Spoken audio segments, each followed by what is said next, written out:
আমেনার যেথায় ঘর, উদার করুণা কৌসার হয়ে ঝরছে বারংবার। বালাগাল উলা বিকামালিহি কাশাফাত দুজা বিজামালিহি হাসুনাত জামিউ খাসালিহি সাল্লু আলাইহি আল্লাহুম্মা আমিন।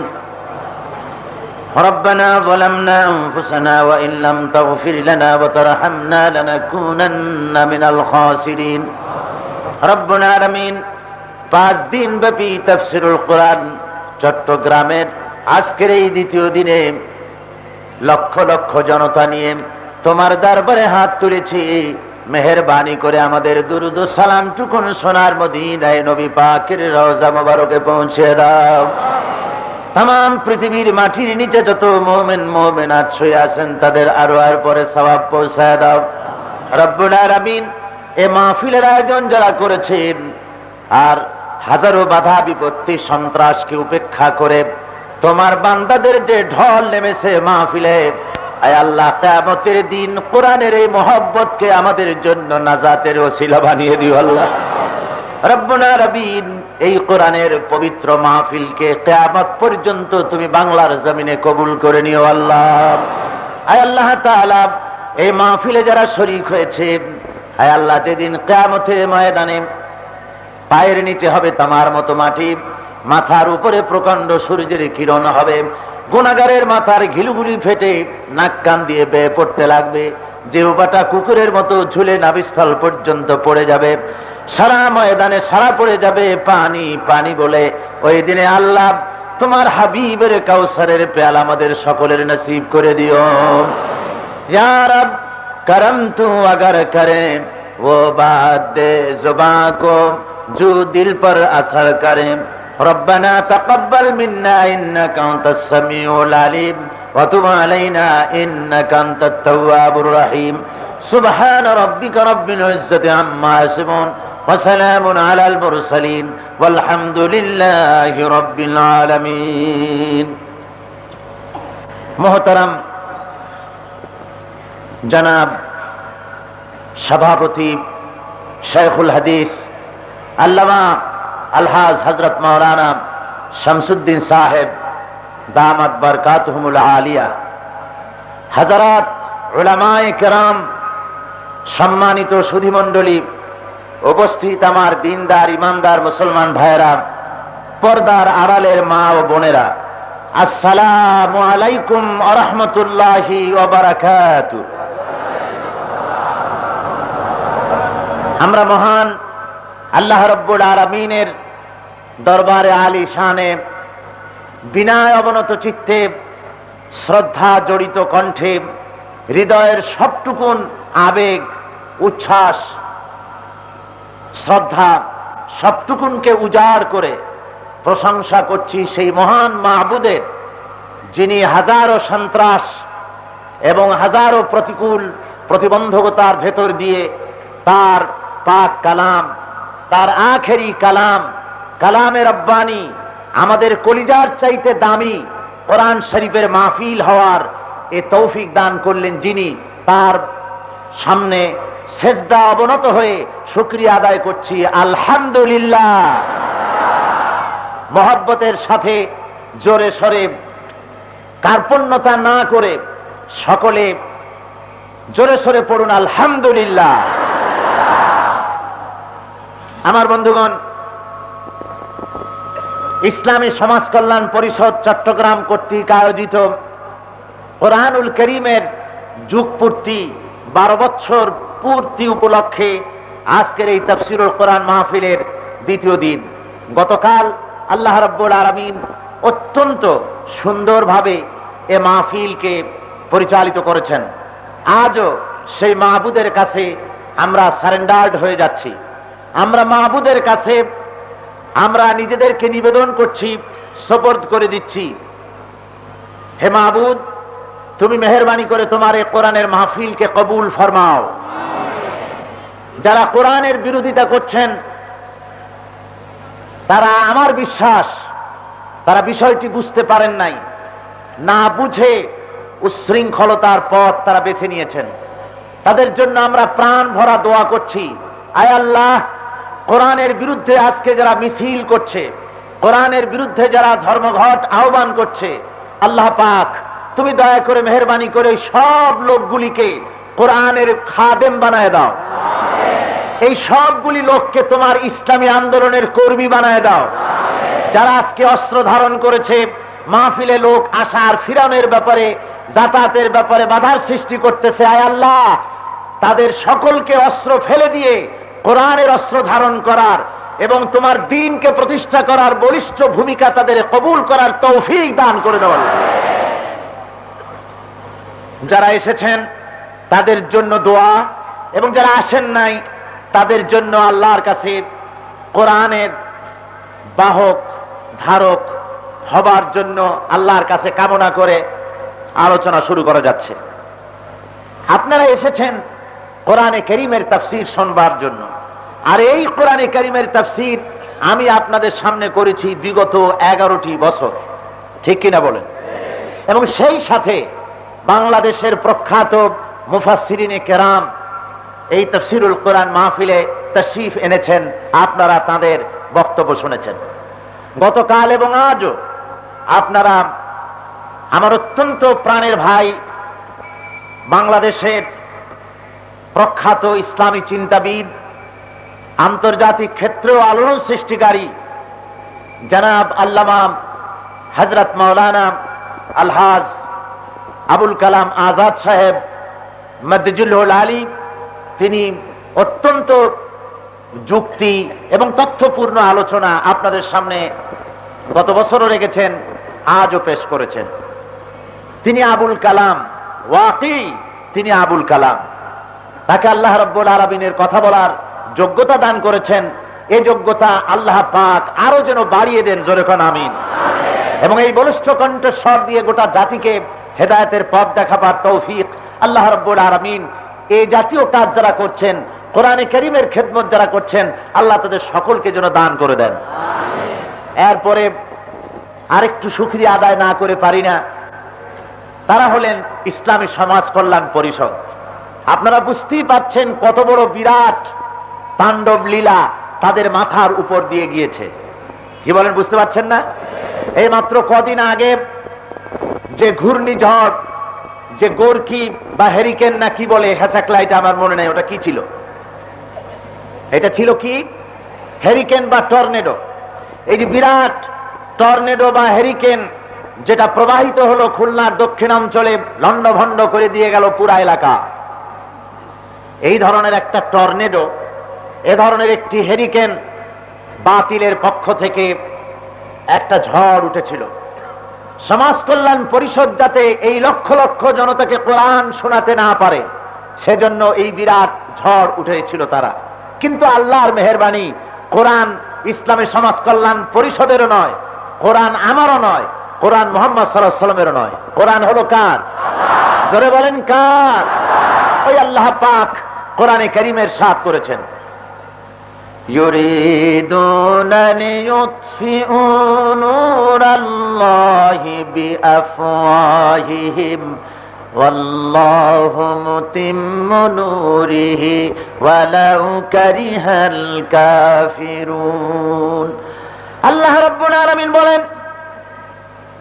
ওরা চায়, ইসলাম বিরোধীরা, কুফরি শক্তি যারা, তারা চায় আমার দ্বীনকে, আমার দ্বীনের আলোকে মিটায় দেবে, আমার কোরআনের আওয়াজ বন্ধ করে দেবে, আমার আলোকে নির্বাপিত করে দেবে।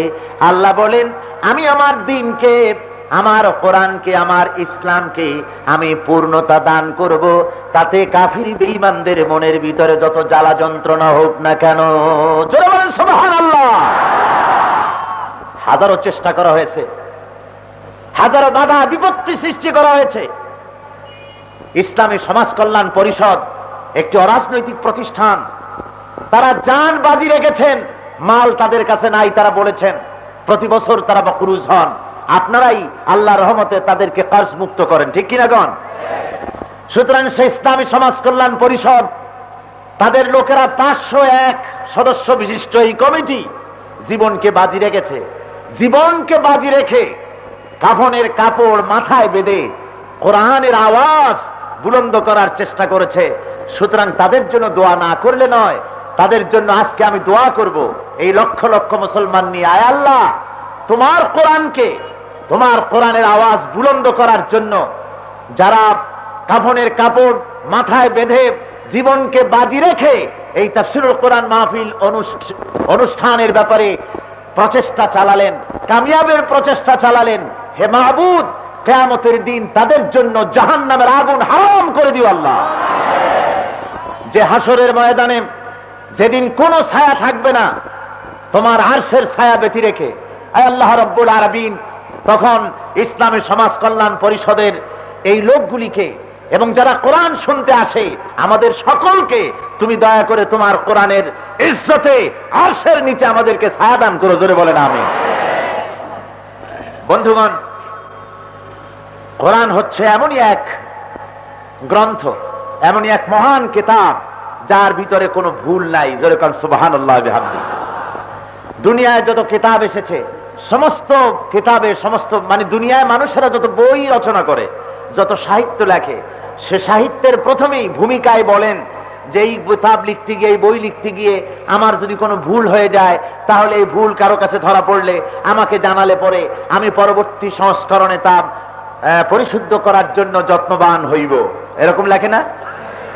না, এরকম লেখে যে আমি একখান বই লিখছি এমন যাতে এরকমের নির্ভুল বই দুনিয়ার কেউ লিখতে পারে নাই। এরকম কোন দুঃসাহস করেছে কোন লেখক? কেউ করেনি। কিন্তু কোরআন কারীম এমন এক কিতাব যার শুরুই হয়েছে এই কথাটা দিয়ে। প্রথমেই গ্রন্থকার নিজের প্রশংসা করেছেন।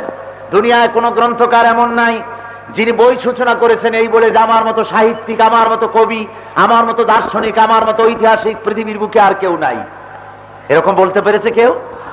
অথবা আমার এই বইয়ের মধ্যে কোনো ভুল নাই, কথা কেউ লেখেনি। সকলেই তার নিজের দুর্বলতা দিয়ে আর ভুল ত্রুটি আছে স্বীকার করে বই লিখেছেন। কিন্তু কোরআন এমন এক কিতাব, এই গ্রন্থের রচয়িতা সর্বপ্রথম নিজের প্রশংসা দিয়ে গ্রন্থ শুরু করেছেন। কি? আলহামদুলিল্লাহি রাব্বিল আলামিন। সবাই পড়েন আলহামদুলিল্লাহি রাব্বিল আলামিন। সমস্ত প্রশংসা তার, যিনি তামাম জাহানের পাল্লেওয়ালা, যার কাছ থেকে কিতাব এসেছে। সুতরাং কিতাবের শুরুই হয়েছে গ্রন্থকারের প্রশংসা দিয়ে। তারপরে কিতাব যেখান থেকে শুরু হলো বলা হলো যালিকাল কিতাব লা রাইবা ফি। এটা এমনই এক কিতাব যার ভিতরে কোনো ভুল, কোনো সন্দেহের কোনো গুঞ্জাইশ নাই। সুবহানাল্লাহ বিহামদিহি। এতে কোনো ভুল নাই, কোনো সন্দেহ নাই। কোরআনের সামনের থেকে, পেছনের থেকে, ডানের থেকে, বামের থেকে শয়তান কোন রকমের এর মধ্যে কোনো ভুল, কোনো গলত কিছু ঢুকিয়ে দেওয়ার কোনো ক্ষমতা রাখে না। এরপরে কোরআনের ভুল ব্যাখ্যা দেওয়ারও কারো উপায় নাই, যেহেতু কোন ইমানদার লোক কোরআনের ভুল ব্যাখ্যা দিতে পারবে না। তার কারণ রাসূল পাক সাল্লাল্লাহু আলাইহি ওয়াসাল্লাম বলেছেন, যে ব্যক্তি কোরআনের ব্যাখ্যা নিজের মত দিয়ে কোরআনের ব্যাখ্যা দেয় সে যেন তার নিজের জায়গা জাহান্নামে বানায় নেয়। জোরে বলেন নাউযুবিল্লাহ, জোরে বলেন নাউযুবিল্লাহ। সুতরাং কোরআন শরীফের তাফসীর কোন দিনদার ইমানদার যে আল্লাহকে ভয় করে, পরকালকে ভয় করে, জাহান্নামের ভয় যার কলিজায় আছে, কোরআন শরীফের অপব্যাখ্যা, ভুল ব্যাখ্যা প্রদান করা তার পক্ষে আদৌ সম্ভব নয়। কোরআন এমনই এক কিতাব যা বিশ্ববাসীর হেদায়েতের জন্য এসেছে। হুদাল লিন্নাস, গোটা বিশ্ববাসীর জন্য হেদায়েতের গ্রন্থ। তার মানে সঠিক, সোজা, সরল একটি ঋজু পথ। কোরআন ছাড়া আর কেউ দিতে, যারা বলেন দিতে পারে না। একমাত্র কোরআনই দিতে পারে একটি সহজ সরল সঠিক পথের দিশা। আরবের জাহিলি যুগের কুসংস্কারাচ্ছন্ন সেই অসভ্য জাতি, তাদেরকে বিশ্বময় সভ্যতার পতাকাবাহী করেছে এই কোরআনে কারীম। জোরে বলেন সুবহানাল্লাহ। সারা দুনিয়ার ভিতরে শ্রেষ্ঠ জাত হিসাবে তাদেরকে প্রতিষ্ঠিত করেছে এই কোরআন। যুগে যুগে হাজারো হতাশ, অধপতিত, নিপীড়িত জাতিকে আশার আলো দেখিয়েছে এই কোরআনে কারীম। আমার বন্ধুগণ, কিয়ামত পর্যন্ত সকল বিভ্রান্ত, হতাশ, নিপীড়িত, নিগৃহীত, নির্যাতিত মানবতার কল্যাণ প্রদর্শন করতে পারে, পথ দেখাতে পারে একমাত্র কোরআন। কে দিতে পারে? শুধু তাই নয়, বর্তমান যুদ্ধের, পারমাণবিক যুদ্ধের বিভীষিকা এবং বিশ্বময় সন্ত্রাস, হতাশা ইত্যাদি থেকে একটি সঠিক পথ যদি পেতে হয়, তাহলে কোরআনে কারীমের কোনো বিকল্প নাই। কি বলেন, আছে নাকি কোনো বিকল্প? কোনো বিকল্প পথ নাই, একমাত্র পথ হলো কোরআন। কোরআনই পারে মানুষকে সঠিক ঈমানদার, চরিত্রবান, সঠিক মানুষে পরিণত করতে, সঠিক মুসলমানে পরিণত করতে, আল্লাহর গোলামে পরিণত করতে পারে একমাত্র কোরআনে কারীম। অন্য কোনো পথ নাই। অন্য কোনো মতাদর্শ দিয়ে যদি এটা সম্ভব হতো, তাহলে দুনিয়ার বিভিন্ন দেশে যেখানে কোরআনের আইন নাই, সেগুলি খুব সভ্য জাতে পরিণত হয়ে যেত। আপনারা বলতে পারেন ওয়েস্টার্ন সিভিলাইজেশনের কথা, পাশ্চাত্য সভ্যতার কথা, ইউরোপ আমেরিকার কথা, যে সেসব দেশের মানুষ কি সভ্য নয়? সেসব দেশের মানুষ যে কি, আমি বিভিন্ন সময় আপনাদের সামনে তা বলেছি। আজকে তা আমার আলোচনার বিষয় নয়। আমি বলতে চাই, কোরআনের বিকল্প অন্য কোনো এমন কোনো বিধান নাই, এমন কোনো কিতাব নাই যা দিয়ে মানুষকে সরল, সরল, সঠিক একটি পথে মানুষকে উজ্জীবিত করা যায়, সত্যিকারের মানুষে পরিণত করা যায়। আসুন, রাত অনেক হয়েছে, মানে অনেক হলেও খুব হয়নি। আমি আপনাদেরকে কোরআনে কারীম থেকে সরাসরি আলোচনা করব। সেখান থেকে আলোচনা করতে চাই যেখান থেকে মানুষের মৌলিক চিন্তা গঠন করার জন্য, মানুষকে বিশেষ করে মুসলমানদেরকে সত্যিকার মুসলমান বানাবার জন্য, সত্যিকারের মুত্তাকি বানাবার জন্য, সত্যিকারের মুমিন বানাবার জন্য আল্লাহ রাব্বুল আলামিন যে জায়গাটিতে বলেছেন, আমি সেখান থেকে আপনাদের সামনে সেই মৌলিক কথাগুলি বলবো, যে কথাগুলি আপনার, আমার, বিশ্ববাসী সকলের জন্য জরুরি। চলুন কোরআন থেকে আলোচনা শুরু করা যাক। আর এই আলোচনা শুরুর আগে শয়তানের ওয়াসওয়াসা থেকে আরেকবার পানাহ চাই। একবার তো আপনারা আমার সাথে বলেছেন, আবারও আসুন। কোরআনের আলোচনা শুনতে হলে, কোরআন তেলাওয়াত করতে হলে আল্লাহ বলেছেন শয়তানের ওয়াসওয়াসা থেকে আমার কাছে পানাহ চাও। তার কারণ হলো এই যে শয়তান এমন এক চিজ যে ওর থেকে পৃথিবীর কোন গভর্নমেন্ট পানাহ দিতে পারে না। পারে নাকি? এই মাহফিলের চতুর্দিকে স্টেন গান, ব্রেন গান, এলএমজি, তারপরে কি কয় আপনার নানান রকমের অস্ত্রপাতি যত কিছু আছে, সব যদি আপনারা চতুর্দিকে ফিরায় ধরেন, ঘুরায় ধরেন, শয়তানের মাহফিলে প্রবেশ হওয়ার পথ বন্ধ করা যাবে? যাবে না। শয়তান থেকে আশ্রয় দিতে পারেন একমাত্র কে পারেন? পড়েন আমার সাথে, আউযু বিল্লাহি মিনাশ শাইতানির রাজীম, বিসমিল্লাহির রাহমানির রাহিম। বিতাড়িত মরদুদ শয়তানের ওয়াসওয়াসা থেকে পানাহ চাই পরম করুণাময় আল্লাহ রাব্বুল আলামিনের নামে। শুরু করা যাচ্ছে। লাইসাল বিররা আন তুওয়াল্লু বুজুহাকুম কিবালাল মাশরিকি ওয়াল মাগরিবি ওয়ালাকিন্নাল বিররা মান আমানা বিল্লাহ من آمن بالله واليوم الآخر والملائكة والكتاب والنبيين وآتى المال على حبه ذوي القربى واليتامى والمساكين وابن السبيل والسائلين وفي الرقاب وأقام الصلاة وآتى الزكاة والموفون بعهدهم إذا عاهدوا والصابرين في البأساء والضراء وحين البأس أولئك الذين صدقوا وأولئك هم المتقون صدق الله العظيم। সূরা বাকারা এটি দ্বিতীয় পারা 22তম রুকু। এই রুকুটিতে আল্লাহ রাব্বুল আলামিন মুমিনদেরকে, বিশেষ করে মুসলমানদেরকে যারা ঈমান এনেছে, তাদেরকে আল্লাহ রাব্বুল আলামিন বলছেন, তোমরা পূর্ব দিকে মুখ ঘুরালে কি পশ্চিম দিকে, এটাই প্রকৃতপক্ষে মুমিন হওয়ার জন্য এটাই একমাত্র ব্যাপার নয়। পূর্ব দিকে পশ্চিম দিকে মুখ ঘুরালে, সেজদা দিলে, এটাই একমাত্র তোমাদের জন্য প্রকৃতপক্ষে মুমিন হওয়ার ব্যাপার নয়।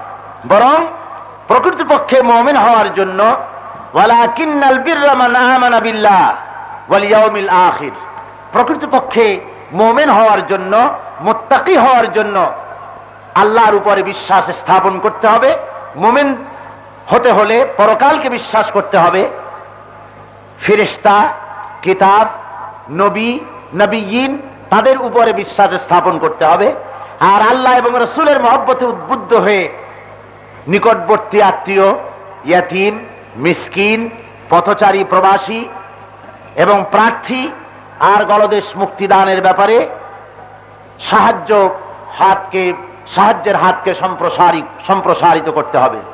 নামাজকে প্রতিষ্ঠা করতে হবে, যাকাতকে আদায় করতে হবে এবং ওয়াদা পালন করতে হবে। আর ধৈর্য ধারণ করতে হবে বিপদে, মুসিবতে, সংঘর্ষে সব সময়ের জন্য।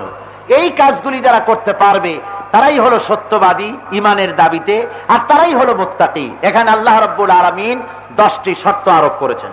কটি শর্ত বলুন? মোট 10টি শর্ত এখানে আল্লাহ রাব্বুল আলামিন আরোপ করেছেন। এই 10টি শর্ত আমাদের ভেতরে যদি থাকে তাহলে আমরা প্রকৃতপক্ষের মুমিন হতে পারবো। আর এই 10টি শর্ত যদি আমাদের মধ্যে না পাওয়া যায় তাহলে মুখে মুখে আমরা নিজেদেরকে মুমিন বলে দাবি করব, মুত্তাকি বলে দাবি করব, আসলে আমরা মুমিন মুত্তাকি আল্লাহর দৃষ্টিতে হতে পারবো না। আমার বন্ধুগণ, ঈমান আনার জন্য শর্তই হলো কলেমার ঘোষণা দেওয়া, ঈমান বিল্লাহ। একজন মুসলমান কলেমা পড়ল, লা ইলাহা ইল্লাল্লাহু মুহাম্মাদুর রাসূলুল্লাহ, জোরে সোরে পড়েন, লা ইলাহা ইল্লাল্লাহ, লা ইলাহা ইল্লাল্লাহ, লা ইলাহা ইল্লাল্লাহু মুহাম্মাদুর রাসূলুল্লাহ। এই কলেমার ভিত্তিতে, এই কলেমার সূত্র ধরে সে নিজেকে মুমিন বলে দাবি করেছে ঠিকই, কিন্তু মুমিন হওয়ার জন্য যে সমস্ত শরায়েত আছে সেগুলি সে বুঝতেও পারে নাই অনেক ক্ষেত্রে, এবং এগুলি গ্রহণও করতে পারেনি। আমি কোরআনে কারীমের এই আয়াতের ব্যাখ্যা করার আগে আরেকটি জিনিসের ব্যাখ্যা প্রদান করা জরুরি বোধ করছি। সেটি হলো এই যে মানুষকে সর্বপ্রথম তার নিজের সম্পর্কে একটা ধারণা হওয়া দরকার। সেই ধারণাটা হলো এই, আবহমান কাল থেকে এই পৃথিবীতে মানুষেরা নিজের সম্পর্কে দুই ধরনের ধারণা করেছে। একদিকে কেউ নিজেকে ধারণা করেছে অনেক বড়, আবার নিজেকে ধারণা করেছে অনেক নিচু। যেমন কেউ কেউ বলেছে, মান আসাদ্দু মিন্না কুওয়া আনা রাব্বুকুমুল আলা, আমার চাইতে বড় শক্তিধর আর কে আছে। আবার কেউ কেউ বলেছে যে আমি হলাম তোমাদের একমাত্র প্রভু, আমার চাইতে বড় প্রভু তোমাদের জন্য আর কেউ নাই। একদিকে সুপিরিয়রিটি কমপ্লেক্স, আর একদিকে ইনফেরিয়রিটি কমপ্লেক্স। একদিকে নিজেকে অনেক বড় বলে সে মনে করেছে এই মানুষ, আর একদিকে এই মানুষ নিজেকে হীনমন্যতার এমন পর্যায়ে নামিয়ে দিয়েছে যে সে নিজের মতো আরেকজন মানুষের ভিতরে কোনো ক্ষমতা আছে মনে করে তার সামনে তাকে পূজা করেছে। সে গাছের সামনে মাথা নত করেছে, সে পাথরের সামনে মাথা নত করেছে, আগুনের সামনে মাথা নত করেছে। এই সব জিনিসের শক্তি আছে বলে সে মনে করেছে। এমনি করে মানুষ দ্বিধা দ্বন্দ্বে পতিত হয়ে গিয়েছে এবং মানুষকে তারা খোদার পুত্র বলেছে। এই মানুষেরাই হযরতে ঈসা আলাইহিস সালাম সম্পর্কে নাসারারা বলেছে, ঈসা আলাইহিস সালামকে তারা বলেছে ওয়াকালাতিন নাসারাল মাসীহ ইবনুল্লাহ, খ্রিস্টানেরা বলেছে মসিহ হলো আল্লাহর পুত্র। আপনারা বলেন নাউযুবিল্লাহ। ইহুদিরা তারা বলল আমরা বাদ যাব কেন? ওরা বলল ওয়াকালাতিল ইয়াহুদু উযাইরুন ইবনুল্লাহ, ইহুদিরা তারা বলল আমরা হলাম, আমাদের উযাইর হলেন আল্লাহর পুত্র। দুই দলে যখন ঝগড়া লেগে গেল, এই ঝগড়ায় দোনো দল একত্রিত হয়ে বলল যে আমরা শুধু ঈসা আলাইহিস সালাম আর শুধু উযাইরকে যদি আল্লাহর পুত্র বলি তাহলে আমাদের মধ্যে এই ঝগড়া অব্যাহত থাকবে, সুতরাং আমরা একটা কথায় ঐক্যবদ্ধ হই, সেটা হলো এই ঈসা আলাইহিস সালাম এবং উযাইর আলাইহিস সালাম তারা আল্লাহর পুত্র ঠিকই, সেই সাথে নাহনু আবনাউল্লাহ, আমরা ইহুদিরা নাসারারা কেউ বাদ পড়ি নাই, আমরাও আল্লাহর পুত্র, আল্লাহর আমরা প্রিয় পাত্র। জোরে কন নাউযুবিল্লাহি মিন যালিক। এভাবে মানুষ একদিকে নিজেকে অনেক বড় মনে করেছে এবং আর দিকে নিজের মতো আরেকটা মানুষের সামনে তাদের মাথা নত করে দিয়েছে। হযরত ঈসা আলাইহিস সালাম সম্পর্কে খ্রিস্টানেরা মনে করে যে তিনি হলেন মানুষের ত্রাণকর্তা এবং তাকে খোদার পুত্র বলে তারা ঘোষণা করেছে। পৃথিবীতে কোটি কোটি মানুষ এমন আছে যারা গাছের মধ্যে শক্তি আছে, মাটির মধ্যে শক্তি আছে, পাথরের মধ্যে শক্তি আছে মনে করে তাদেরকে পূজা করে, শ্রদ্ধা করে। এমনি করে মানুষরা দুই শ্রেণীতে বিভক্ত হয়েছে। কোরআনের আমি যেখানে তেলাওয়াত করেছি ওখান থেকে আলোচনা করার আগে, ব্যাখ্যা করার আগে মানুষ আসলে তার মর্যাদাটা কি এবং ঈমানের মূল সূত্র কি সে কথাটিকে আপনাদের সামনে বুঝিয়ে দেওয়া প্রয়োজন বলে আমি বোধ করছি। মানুষের প্রকৃত মর্যাদা কি, সেই মর্যাদা সম্পর্কে এই দুই চরম মতবাদকে বাতিল করে দিয়ে ইসলাম একটি সহজ সরল পথ মানুষের সামনে টেনে ধরেছে। বলা হয়েছে তুমি নিজেকে যত বড় মনে করো আসলে তুমি তত বড় নয়, তুমি তত বড় নয়। তুমি নিজেকে মনে করো বিরাট ক্ষমতার মালিক, আসলে তুমি কোনো ক্ষমতার মালিক নও। আল্লাহ রাব্বুল আলামিন বলেন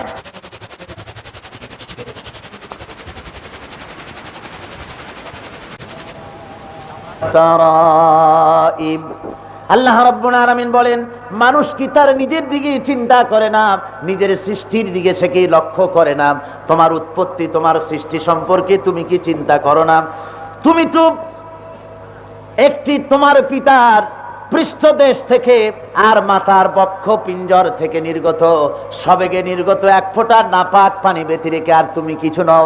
তোমার জন্মের মূল উৎস হলো এক ফোঁটা নাপাক পানি। যার জন্মের মূল উৎস এক ফোঁটা নাপাক পানি, তার অহমিকতা, তার অহংকার কি করে আসে? সে কি করে নিজেকে অনেক বড় বলে মনে করে? কোরআনে কারীম বলছে তোমার সৃষ্টির গোড়ার কথা তুমি দেখো, ইন্না খালাকনাকুম মিন তুরাবিন সুম্মা মিন নুতফাতিন সুম্মা মিন আলাকাতিন সুম্মা মিন মুদগাহ। আল্লাহ রাব্বুল আলামিন বলেন মাটির নির্যাস দিয়ে, মাটির উপাদান দিয়ে তোমার উৎপত্তি হয়েছে। একটি নারী আর একটি পুরুষের মিলনের ফলে মাতৃ জঠরে আল্লাহ রাব্বুল আলামিন তোমাকে সেখানে পাঠিয়েছেন। ওখানে সেই পানি ফোঁটাকে রক্ত, জমাট রক্তে পরিণত করা হয়েছে। জমাট রক্ত আবার গোশত পিণ্ডে পরিণত হয়েছে। ওই গোশতগুলিকে সুন্দর করে একটা বডি, একটা হাড়ের খাসা বানায়া তার উপরে সজ্জিত করে মানুষের আকার তোমাকে দেওয়া হয়েছে। তুমি কি করে নিজেকে অত বড় মনে করো? আল্লাহ রাব্বুল আলামিন ইচ্ছে করলে মায়ের পেট থেকে তোমাকে রক্তের আকারে বের করে দিতে পারতেন, মাংস পিণ্ডের আকারে বের করে দিতে পারতেন, নিষ্প্রাণ অবস্থায় দুনিয়ায় বের করে দিতে পারতেন। জোরে বলেন ঠিক কিনা? জোরে বলেন ঠিক কিনা? আমার ভাইরা, আল্লাহ রাব্বুল আলামিন ঘোষণা করছেন যে এইভাবে করে আমি আস্তে আস্তে ক্রমবিকাশ মায়ের পেটে হয়েছে, ক্রমবর্ধন হয়েছে, আর এভাবে করে আমি তোমাকে দুনিয়ার ভিতরে, দুনিয়ায় তোমাকে এনেছি। তুমি যে নিজেকে অনেক বড় মনে করছো আসলে তুমি বড় নও।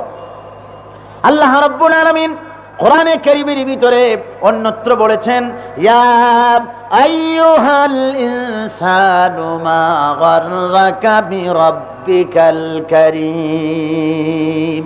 হে পৃথিবীর মানুষেরা, কোন জিনিস তোমাকে ধোঁকায় ফেলে দিল তোমার মহান প্রভুর ইবাদত থেকে? কে তোমাকে ফিরাই দিল? আল্লাযী খালাকাকা ফাসাওয়াকা ফাআদালাক ফি আইয়ি সূরাতিন মা শাআ রাক্কাবাক। যিনি তোমাকে সৃষ্টি করলেন এবং সংযোজন করলেন, সুন্দর করে সাজিয়ে গুছিয়ে তোমাকে তৈরি করে দিলেন, সেই মহান রব্বুল আলামিন তোমাকে এই পৃথিবীতে সাজিয়ে গুছিয়ে এনেছেন। এখানে তোমার কৃতিত্ব কিছুই নাই। পৃথিবীর কোন বিজ্ঞানী, কোন দার্শনিকের কোন কৃতিত্ব এখানে নাই। আল্লাহ রাব্বুল আলামিন মায়ের পেটের ভিতরে যেভাবে তোমাকে তৈরি করেছেন, যেভাবে দুনিয়ায় এনেছেন, এই সবটুকুন কৃতিত্ব কার? জোরে বলেন, সবটুকু কার? সে আল্লাহ রাব্বুল আলামিন বলছেন দুনিয়ার ভিতরে কোনো কৃতিত্ব তোমার নাই, সবকিছুর পেছনে আমি আল্লাহ রব্বুল আলামিন সবকিছুকে তৈরি করেছি। মানুষ দাবি করতে পারে আমি তো দুনিয়ার ভিতরে না হয় আল্লাহ সৃষ্টি করলেন, কিন্তু জমিনে ফসল তো আমি ফলাই, জমিনের ফসল তো আমি বুনি, আমি ফলাই, এখানে কৃতিত্ব আমার। আল্লাহ রাব্বুল আলামিন জবাবে বলেন, আফারাআইতুম মা তাহরুসুন আআনতুম তাজরাউনাহু আম নাহনুজ যারিউন। এই জমিনের ক্ষেত খামার, এই ফসল উৎপাদন কে করে? বীজকে অঙ্কুরিত কে করে দেয়? তুমি করো না, আল্লাহ করেন। জোরে বলেন, কে করেন?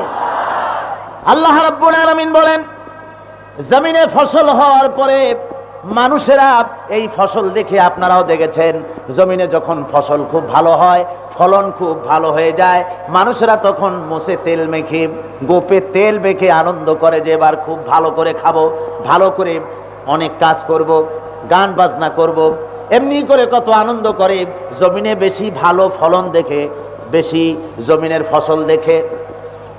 রব্বুল আলামিন বলেন, লাউ নাশাউ লাজআলনাহু হুতামান ফাযানতুম তাফাক্কাহুন। হে মানুষ, তুমি যে ফসল দেখে অহমিকতা করছো, মনে করছো তুমি ভালো আছো, আমি যদি ইচ্ছে করি গোটা ফসল কুটায় পরিণত করে দিতে পারি। তুমি তখন কি বলবে?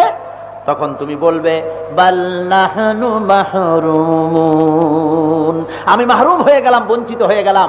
তুমি তখন নিজের কপালে কষাঘাত করতে থাকবে, আর কিছুই করতে পারবে না।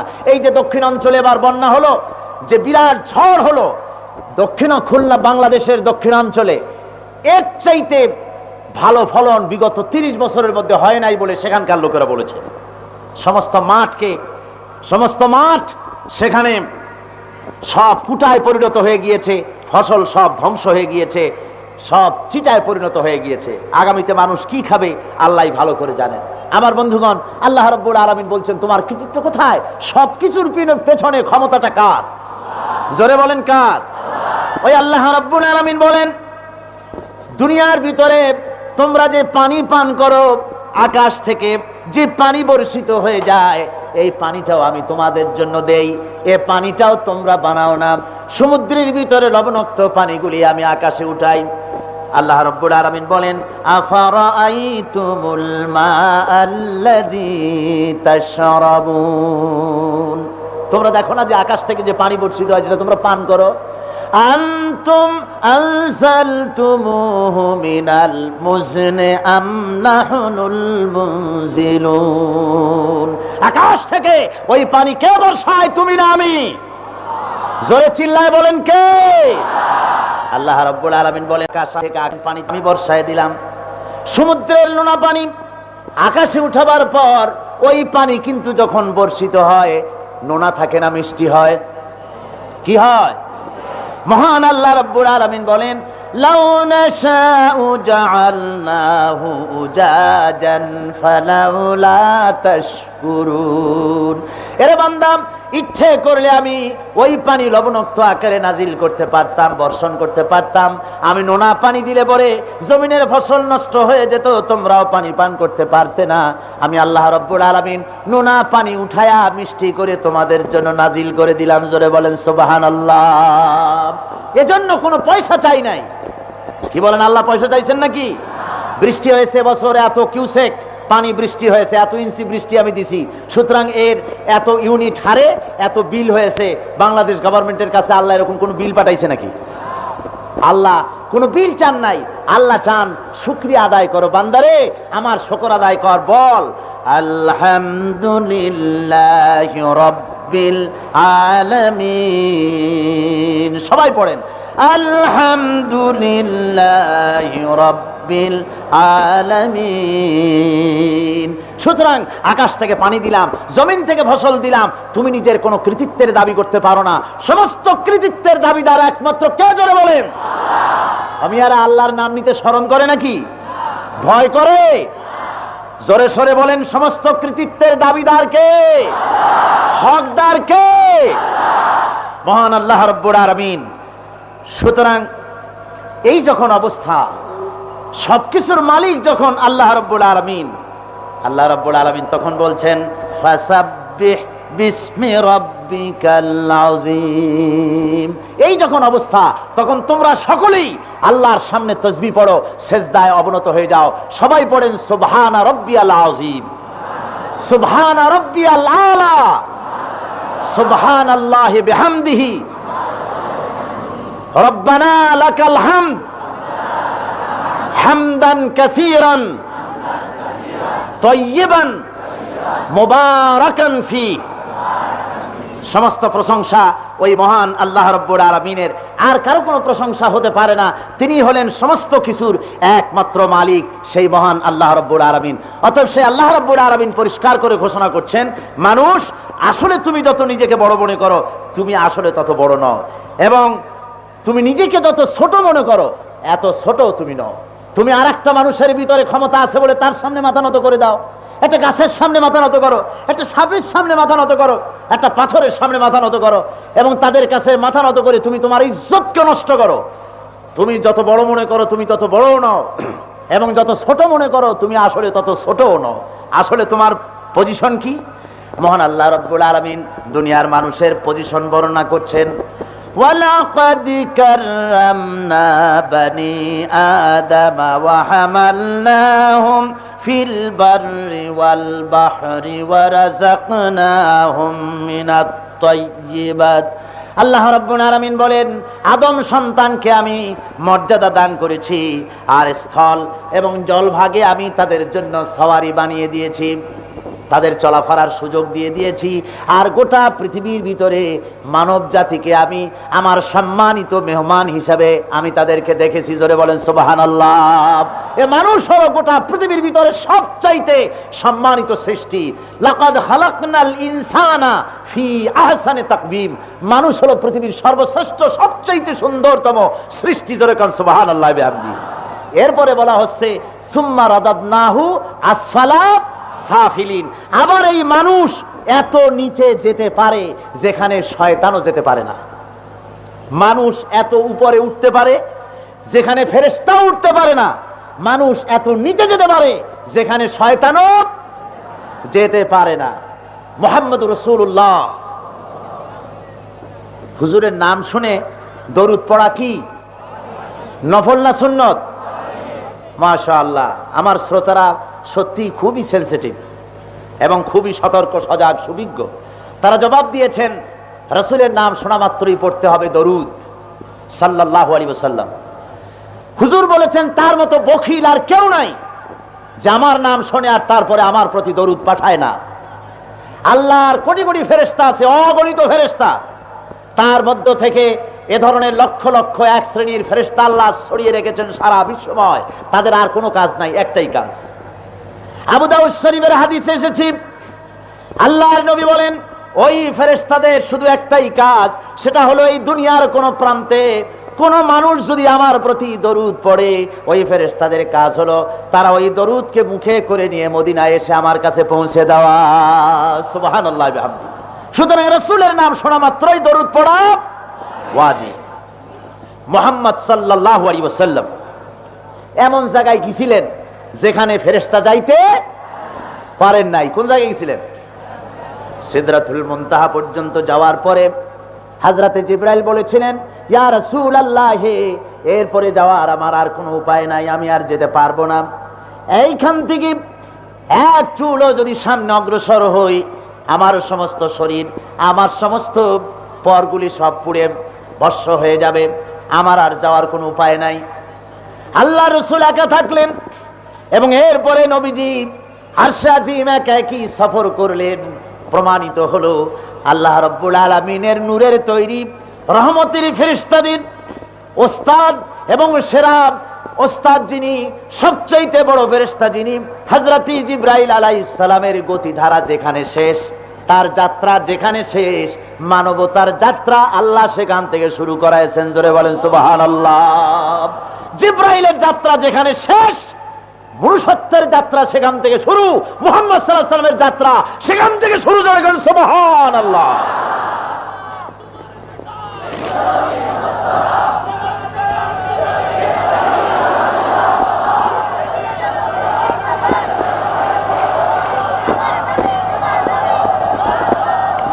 আমার বন্ধুগণ, আমার নেতা তোমার নেতা বিশ্বনবী মুস্তাফা সাল্লাল্লাহু আলাইহি সাল্লাম, এই স্লোগান আপনাদের কাছে পরিচিত না, না অপরিচিত? এটা প্রাণের স্লোগান না? আমার কাছে লাগে নারায়ে তাকবীর আল্লাহু আকবারের পরে তোমার নেতা আমার নেতা বিশ্বনবী মুস্তাফা সাল্লাল্লাহু আলাইহি সাল্লাম, এর চাইতে বড় স্লোগান আর হয় না। এটা ঈমানের দাবির স্লোগান। সুতরাং এই স্লোগানটা যখন উঠলো, অনেকে ধরলেন আর অনেকে চুপ করে বসেছিলেন। তাহলে তারা কি মনে করেন মুহাম্মদ সাল্লাল্লাহু আলাইহি ওয়াসাল্লাম তাদের নেতা নন? হুজুর আমাদের সকলের নেতা, বিশ্ববাসীর নেতা, ঠিক কিনা গণ? জোরে বলেন ঠিক কিনা? সুতরাং জোরে সোরে চিল্লায় জবাব দেন, তোমার নেতা আমার নেতা কে? বসা মানুষ, দাঁড়ানো মানুষ, সবাই জবাব দিবেন, তোমার নেতা আমার নেতা কে?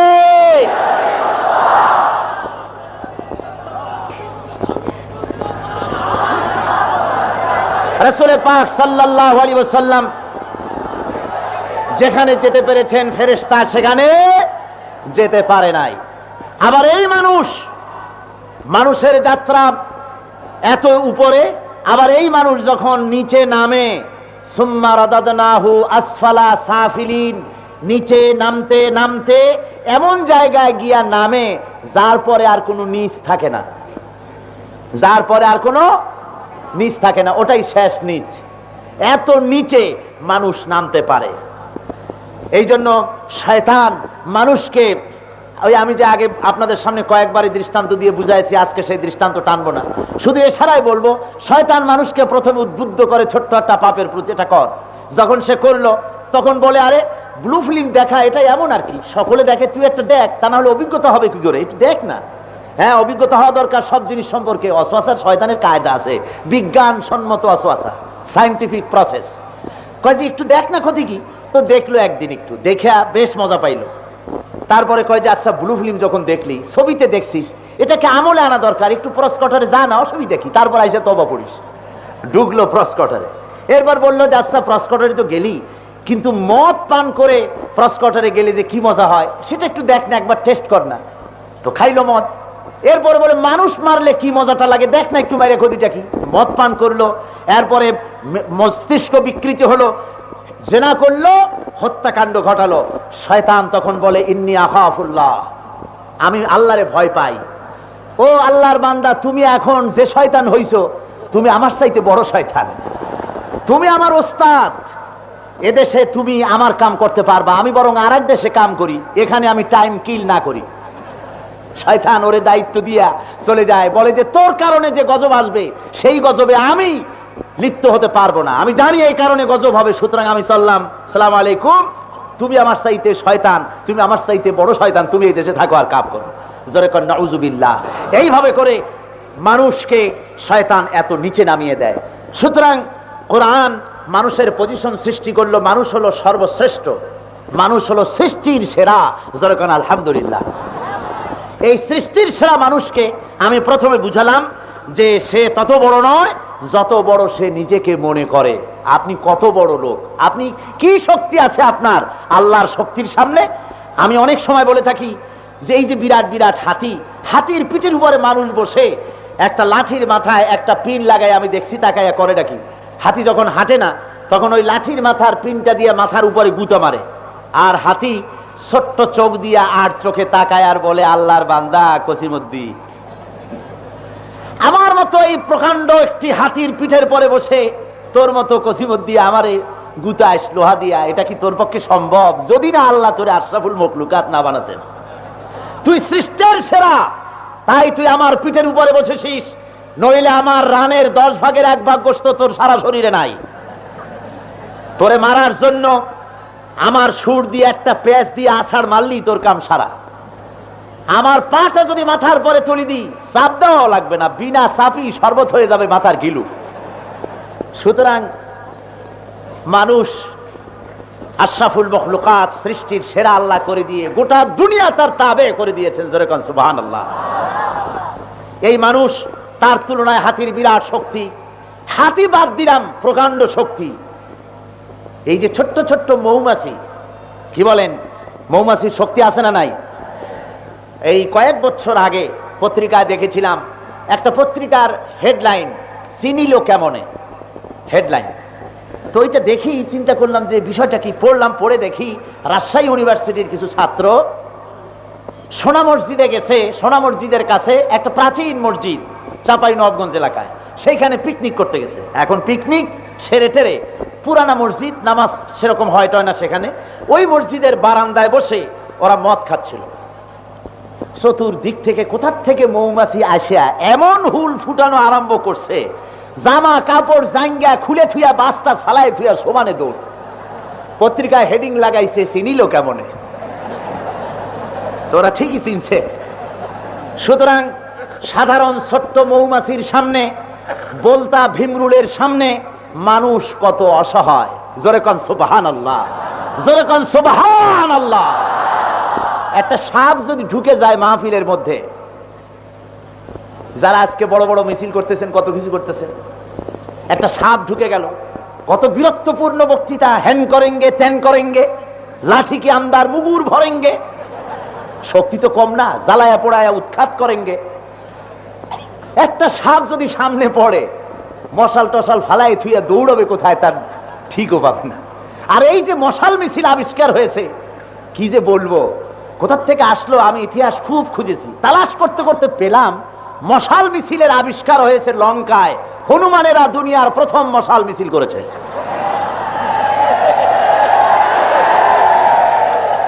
লঙ্কাকে পুড়িয়ে দেওয়ার জন্য রাবণ হনুমানের লেজে আগুন লাগিয়ে দিয়েছিল। লাফিয়ে লাফিয়ে পড়ে পড়ে তারা বাড়ি বাড়িতে আগুন জ্বালিয়েছিল। ইতিহাসে পাওয়া যায় এখান থেকে মশাল মিছিলের আবিষ্কার হয়েছে। জোরে কন নাউজুবিল্লাহ। সুতরাং এই মিছিল যারা করছেন, আগুন নিয়ে যারা খেলছেন, আমি বলতে চাই আল্লাহর এই সামান্য সৃষ্টির সামনে আল্লাহ ইচ্ছে করলে দেখেন না, আব্রাহা বাদশাকে আব্রাহা বাদশা গিয়েছিল, তার সমস্ত দলবল হাতি কুষ্টি সুদ্ধা নিয়ে গিয়েছিল কোথায়? কাবা শরীফ ভাঙ্গে ফেলাবে।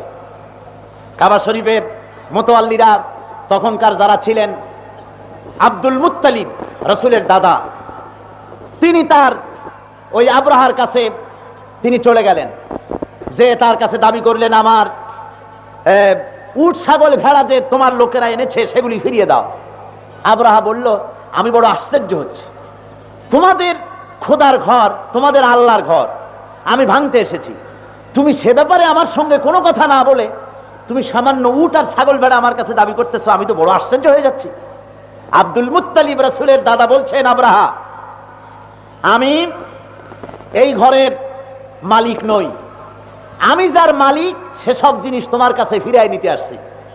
আমি হলাম উট আর ছাগলগুলার মালিক, ওগুলি আমার, ওগুলা ফিরাই নিতে আসছি। আর যে ঘর তুমি ভাঙতে এসেছো, আমি ঘরের মালিকের কাছে ঘর সুবর্দ করে আসছি, তুমি ভাঙতে যাও। আল্লাহ রাব্বুল আলামিন ফয়সালা করেন নাই?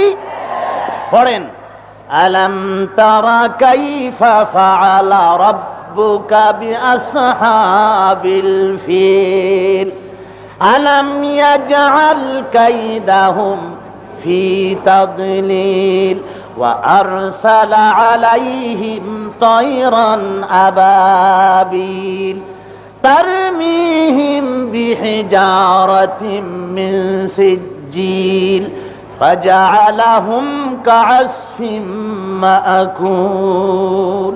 সাদাকাল্লাহুল আযীম।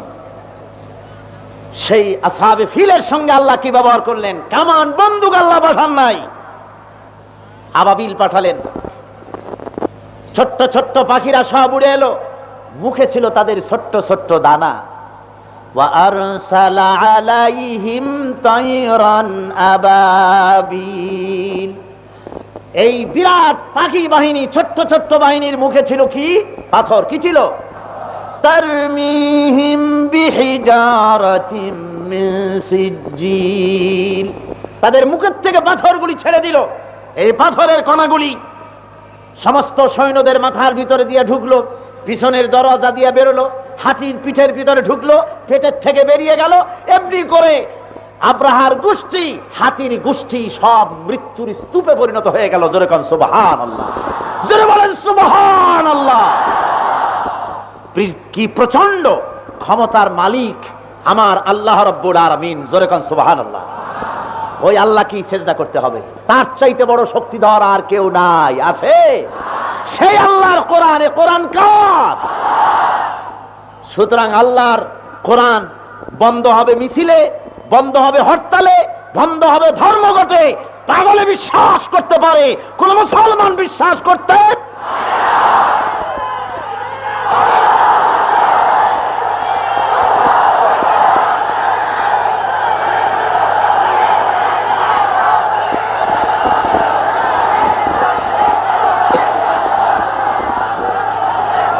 আমার বন্ধুগণ, মানুষ সম্পর্কে কি হয়েছে শোনেন। কোরআন শরীফের তাফসীরের মাহফিল বসেন, কোন লোক মাথা উঁচু করে কোথাও তাকাবেন না, অসম্ভব নয়। কোরআনের দুশমন, ইসলামের দুশমনেরা মাহফিলের আশেপাশে কোথাও ক্রেকার, কি যে নাম হয়েছে আশ্চর্য আশ্চর্য নাম, জর্দার কৌটা, হাবিজাবি বাস্ট করতে পারে, আশেপাশে পারে না। তাই বলে আপনারা ভয় পাবেন নাকি? যদি আপনারা ভয় পান আর সেদিকে যদি তাকান, এমন কাপুরুষ মুসলমানদের তাফসীর আমি শোনাবো না। সেই সব বুজদিল তাহাজ্জুদ গোজারের কোনো দাম নাই আল্লাহর কাছে, যারা পটকার শব্দ শুনে 3 মাইল দৌড়ে পলায়।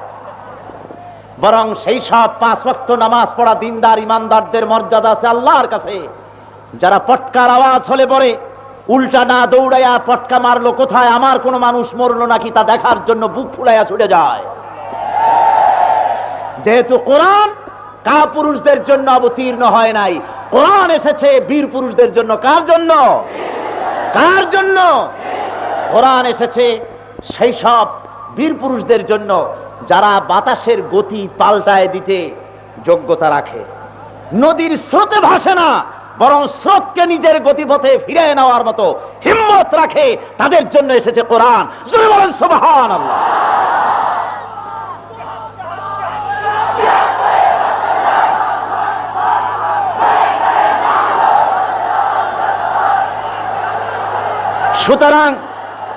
সুতরাং কোথায় কোনো আওয়াজ হলে আপনারা মাথা উঁচু করে দাঁড়াবেন নাকি কেউ? ওই আওয়াজ হলে পরে সে আওয়াজ কেমনে বন্ধ করা যায়, সেজন্য আল্লাহর মুজাহিদ বান্দারা তৈরি আছে, তাদের জান নিয়ে মাল নিয়ে। সবাই বলেন আলহামদুলিল্লাহ। আল্লাহ তার গায়বী মদত করবেন। জোরে বলেন আমিন। যেহেতু আমি আমার বাপের কথা শোনাই না, আল্লামা হযরত মাওলানা আবুল কালাম আজাদ সাহেব তার দাদার কথা শোনাতে আসেন নাই, আমাদের 14 গোষ্ঠীর কথা শোনাতে আসিনি, কোরআনের কথা শোনাতে আসছি। কার কথা? কোরআনের কথা। সুতরাং কোন শব্দে, কোন আওয়াজে আপনারা মাথা উঁচু করে এদিক এদিক এভাবে লাফালাফি তাকাতাকি আপনারা করবেন না, এটা বেয়াদবি হবে। কি হবে? বন্ধুগণ, মানুষের এই পজিশন বলার পর যে সে তত বড় নয় যত বড় সে নিজেকে মনে করে, আর তত ছোট নয় যত ছোট সে নিজেকে মনে করে। আসলে মানুষ কি, তার ব্যাখ্যাটা দেওয়ার পর এখন আমি বলবো যে এই আয়াতটিতে আল্লাহ রাব্বুল আলামিন আমাদেরকে বলছেন, মুমিনদের সম্পর্কে বলছেন যে আসলে পূর্ব পশ্চিমে কতগুলি সেজদা দিলেই এর দ্বারা আল্লাহ রাব্বুল আলামিন খুশি হবেন না। এটা একটি দৃষ্টান্ত। পূর্ব পশ্চিমে সেজদা দেওয়াটাই কিছু আনুষ্ঠানিক ইবাদত করা, রোজা রাখা, নামাজ পড়া, হজ করা, যাকাত দেওয়া, এই কতগুলি আনুষ্ঠানিকতা করলেই সত্যিকারের মুমিন হওয়া যাবে না। এটা কার কথা? এটা কার কথা? আল্লাহ রাব্বুল আলামিন বলেন প্রকৃতপক্ষের মুমিন হওয়ার জন্য যা জরুরি তা শুনে নাও। ওয়ালাকিন্নাল বিররা মান আমানা বিল্লাহি ওয়াল ইয়াউমিল আখির ওয়াল মালাইকাতি ওয়াল কিতাবি ওয়ান নাবিয়্যিন। প্রকৃতপক্ষের মুমিন হওয়ার জন্য পয়লা শর্ত হলো ঈমান বিল্লাহ। পয়লা শর্ত কি? ঈমান বিল্লাহ মানে হলো আল্লাহর প্রতি ঈমান। কার প্রতি ঈমান? আল্লাহর প্রতি ঈমান। এখন ঈমান হলো মানসিক একটি ভিত্তি, মানুষের প্রত্যয়ের একটি মানসিক ভিত্তি, অর্থাৎ এটি হলো মানুষের একটি বিশ্বাস, একটি প্রত্যয়, ফেথ। এই বিশ্বাস আবার, এই ঈমান আবার দুই ধরনের হয়। একটা হলো পার্থিব ঈমান, আর একটা হলো ধর্মীয় ঈমান। ঈমান কয় রকম? দুই রকম। একটা হলো পার্থিব ঈমান, আর একটা ধর্মীয় ঈমান।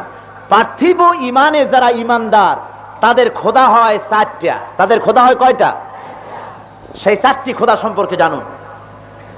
পার্থিব ইমানে যারা ইমানদার তাদের প্রথম খোদা হলো কম বা জাতি পূজা। তারা জাতি পূজায় ব্যস্ত থাকে, জাতিকে তারা কম পূজায়, জাতি পূজায় তারা নিজেদেরকে নিবেদন করে দেয় এবং এই জাতি পূজা মানুষকে সবচাইতে বেশি ক্ষতিগ্রস্ত করে দেয়। আল্লামা ইকবাল রহমতুল্লাহ আলাইহি তিনি বলেছেন যে জাতীয়তার ভিত্তিতে, বর্ণ, ভাষা এবং আঞ্চলিকতার ভিত্তিতে যদি কোনো জাতীয়তা তৈরি হয় সেই জাতীয়তা ইসলামের জন্য, মুসলমানদের জন্য চূড়ান্ত ক্ষতিকর। জাতীয়তা গঠিত হবে ইসলামের ভিত্তিতে। কিসের ভিত্তিতে? ইসলাম এবং ইমানের ভিত্তিতে জাতীয়তা গড়তে হবে। ভাষার উপরে, দেশের উপরে এবং বর্ণের উপরে ভিত্তি করে জাতীয়তা যদি তৈরি হয় তাহলে সেই জাতি তারা ধ্বংসপ্রাপ্ত হবে। আল্লামা ইকবাল বলছেন, ইনতাজা খুদাओं में सबसे बड़ा वो वतन है, इनताजा खुदाओं में सबसे बड़ा वो वतन है, जो इसका पिरहन है वो मजहब का काफन है। এই সমস্ত যত তাজা খোদা বানিয়েছে জাতি পূজারীরা, সেই টাটকা খোদাগুলোর মধ্যে সবচাইতে বড় খোদা হলো জাতি পূজা। জোরে কর নাউজুবিল্লাহ। সুতরাং জাতীয়তা দেশ, ভাষা, বর্ণ ইত্যাদির উপরে যে জাতীয়তা তৈরি হয় সেই জাতীয়তা হলো ধর্মের জন্য কাফন। সেটা ধর্মের জন্য কি? আল্লামা ইকবাল অন্য জায়গায় বলেছেন, কম মজহব সে হ্যায় মজহব জু नहीं तुम भी नहीं, कम मजहब से है मजहब जू नहीं तुम भी नहीं, जज्ब बहम जू नहीं মাহফিল अंजुम। তাহলে মাধ্যাকর্ষণ শক্তি ছাড়া যেমন মহাশূন্যে গ্রহ উপগ্রহ টিকতে পারে না, সবগুলি ধ্বংস হবে, প্রলয় হয়ে যাবে, অনুরূপ ভাবে ধর্ম ছাড়া যদি জাতীয়তা গড়ে ওঠে সেই জাতীয়তা মানুষকে ধ্বংস করে দেবে, হালাক করে দেবে। বর্ণবাদী হামলায় আজকে ইউরোপে, আমেরিকায় এবং আফ্রিকায় কি দুর্দশা হচ্ছে নিশ্চয়ই আপনারা তা জানেন, ঠিক কিনা বলেন? সুতরাং ভাষা ভিত্তিক, বর্ণভিত্তিক আন্দোলন মুসলমানদের জন্য শোভা পায় না। মুসলমানদের আন্দোলন হবে ইসলামী আন্দোলন। জোরে বলেন, কিসের আন্দোলন? এটা হলো 1 নম্বরের খোদা, কম এবং জাতি। 2 নম্বরের খোদা হলো তাদের দেশের আইন। এই আইনকে তৈরি করে তারা, আর এই আইনের উপরে বীতশ্রদ্ধ হয় তারা, এই আইনের ভিতরে সংযোজন, পরিবর্তনও করে তারা। সুতরাং এই দেশের আইনকে তারা তৈরি করে, আর এই তৈরি করা আইন দিয়ে তারাই নির্যাতিত হয়, আবার নতুন করে সংযোজন, পরিবর্তনের প্রশ্ন ওঠে। সেই জন্য আসলে আইনের উৎস হলেন আল্লাহ রাব্বুল আলামিন। আইনের উৎস হলো কোরআন। কোরআনে কারীম বলছে, আলা লাহুল খালকু ওয়াল আমর, সৃষ্টি যার, আইন হবে একমাত্র সেই আল্লাহ রাব্বুল আলামিনের। বন্ধুগণ, 3 নম্বরে পার্থিব ইমানে যারা ইমানদার তাদের 3 নম্বরের খোদা হলো নফস বা প্রবৃত্তি। তারা নফসের গোলাম হয়, প্রবৃত্তির গোলাম হয়, মন চাহি জিন্দেগি যাপন করে। আল্লাহর তৈরি করা আইনে, কোরআনের আইনে, রসুলের আইনে তারা বিশ্বাসী হতে পারে না। 4 নম্বরে তাদের যে খোদা সেটা হলো তাদের বিচক্ষণতা এবং তাদের জ্ঞান। নিজস্ব জ্ঞানের উপরে নির্ভর করে তারা চলতে চায়, আর আসলে নিজস্ব জ্ঞান কোনো জ্ঞান নয়। সবচাইতে শ্রেষ্ঠ জ্ঞান হলো কোরআনের জ্ঞান। সবচাইতে বড় জ্ঞান কোনটা? জ্ঞান হলো 2 প্রকার, একটা হলো ওহির জ্ঞান, আর একটা হলো গায়রে ওহিভিত্তিক জ্ঞান। ওহিভিত্তিক জ্ঞান যেটা, সেটা আসছে কার কাছ থেকে? জোরে কন্যা, কার কাছ থেকে? সুতরাং আল্লাহর কাছের থেকে যে জ্ঞান এসছে সেই জ্ঞান হলো পরিপূর্ণ, আর মানুষের কাছ থেকে যে জ্ঞান আসছে সেই জ্ঞান হলো অপূর্ণ, অসম্পূর্ণ। মানুষের তৈরি করা জ্ঞান দিয়ে মানুষের জন্য এই পৃথিবীতে কোথাও কোনো স্থায়ী কোনো শান্তি এই পৃথিবীর বুকে কোথাও আসে নাই। স্থায়ী শান্তি পেতে হলে আল্লাহর দেওয়া বিধান ছাড়া আর অন্য কোনো বিধান হতে পারে। এটা হলো পার্থিব ইমানে যারা ইমানদার তাদের খোদাদের কথা বললাম এবং তাদের ইমানের এই 4টে স্তরের কথা বললাম। এখন ধর্মীয় ইমানে যারা ইমানদার তাদের জন্য, তাদের ভেতরে আপনার এই সমস্ত হীনতা, দীনতা কে পিছনে ফেলে তারা সামনে এগিয়ে আসবে এবং ধর্মীয় ইমানে যারা ইমানদার হবে তাদের ভিতরে কয়েকটি কোয়ালিটি তাদের মধ্যে তৈরি হয়ে যাবে। প্রথম কোয়ালিটি, ধর্মীয় ইমানে যারা ইমানদার হবে তাদের জন্য প্রথম যে কোয়ালিটিটা হবে সেটা হবে তারা আত্মমর্যাদা সম্পন্ন জাতিতে পরিণত হয়ে যাবে। তারা পার্সোনালিটি, শখসিয়ত তাদের ভিতরে আসবে, অর্থাৎ তারা এই পৃথিবীতে কারো সামনে মাথা নোয়াবে না। মাথা নোয়াবে তো একমাত্র কার কাছে? আল্লাহ রাব্বুল আলামিন বলেন, আল্লাযীনা তাদউনা মিন দুনিল্লাহি ইবাদুন আমসালুকুম। মহান আল্লাহ রাব্বুল আলামিন বলেন, আমি আল্লাহকে বাদ দিয়া তোমরা যাদের কাছে সাহায্য চাও, প্রার্থনা করো, যাদের কাছে তোমাদের জীবনের প্রয়োজন মিটাবার জন্য দাবি করো, ওরা তোমার মতো আমার আরেকটি গোলাম। তুমি নিজে আমার গোলাম হইয়া আরেকটি গোলামের কাছে মাথা নত করে তোমার ইজ্জতকে তুমি নষ্ট করতেছো, তোমার ব্যক্তিত্বকে তুমি বিনষ্ট করে দিয়েছো। তোমার ব্যক্তিত্ব হওয়া উচিত কলেমা পড়ার পর, লা ইলাহা ইল্লাল্লাহু মুহাম্মাদুর রাসূলুল্লাহ ঘোষণা করার পর তোমার ভিতরে আত্মমর্যাদা আসবে। তুমি কারো সামনে মাথা নত করবে না, মাথা নত করবে একমাত্র। যেহেতু তোমার জানা দরকার, বাতাস তোমাকে ক্ষতি করবে না, আগুন তোমাকে ক্ষতি করবে না, পানি তোমাকে ক্ষতি করবে না, সূর্য তোমাকে ক্ষতি করবে না, এরা সব তোমার গোলাম, সবকে তোমার গোলাম বানিয়ে দিয়েছে। খালাকালাকুম মা ফিল আরদি জামিআ, যা কিছু সৃষ্টি করেছি সব তোমাদের জন্য সৃষ্টি করেছি, সব মানুষের খেদমতে তৈরি করেছি, এরা তোমার সব খাদেম। তবে হ্যাঁ, এই খাদেমরা আবার খেপে যায় মাঝে মধ্যে। আমি বোধহয় আপনাদের সামনে আরো অনেক জায়গায় বলেছি যে এই খাদেমরা আমাদের বিরুদ্ধে মাঝে মধ্যে খেপে না? বাতাস আমাদের খাদেম, পানি আমাদের খাদেম। কিন্তু গত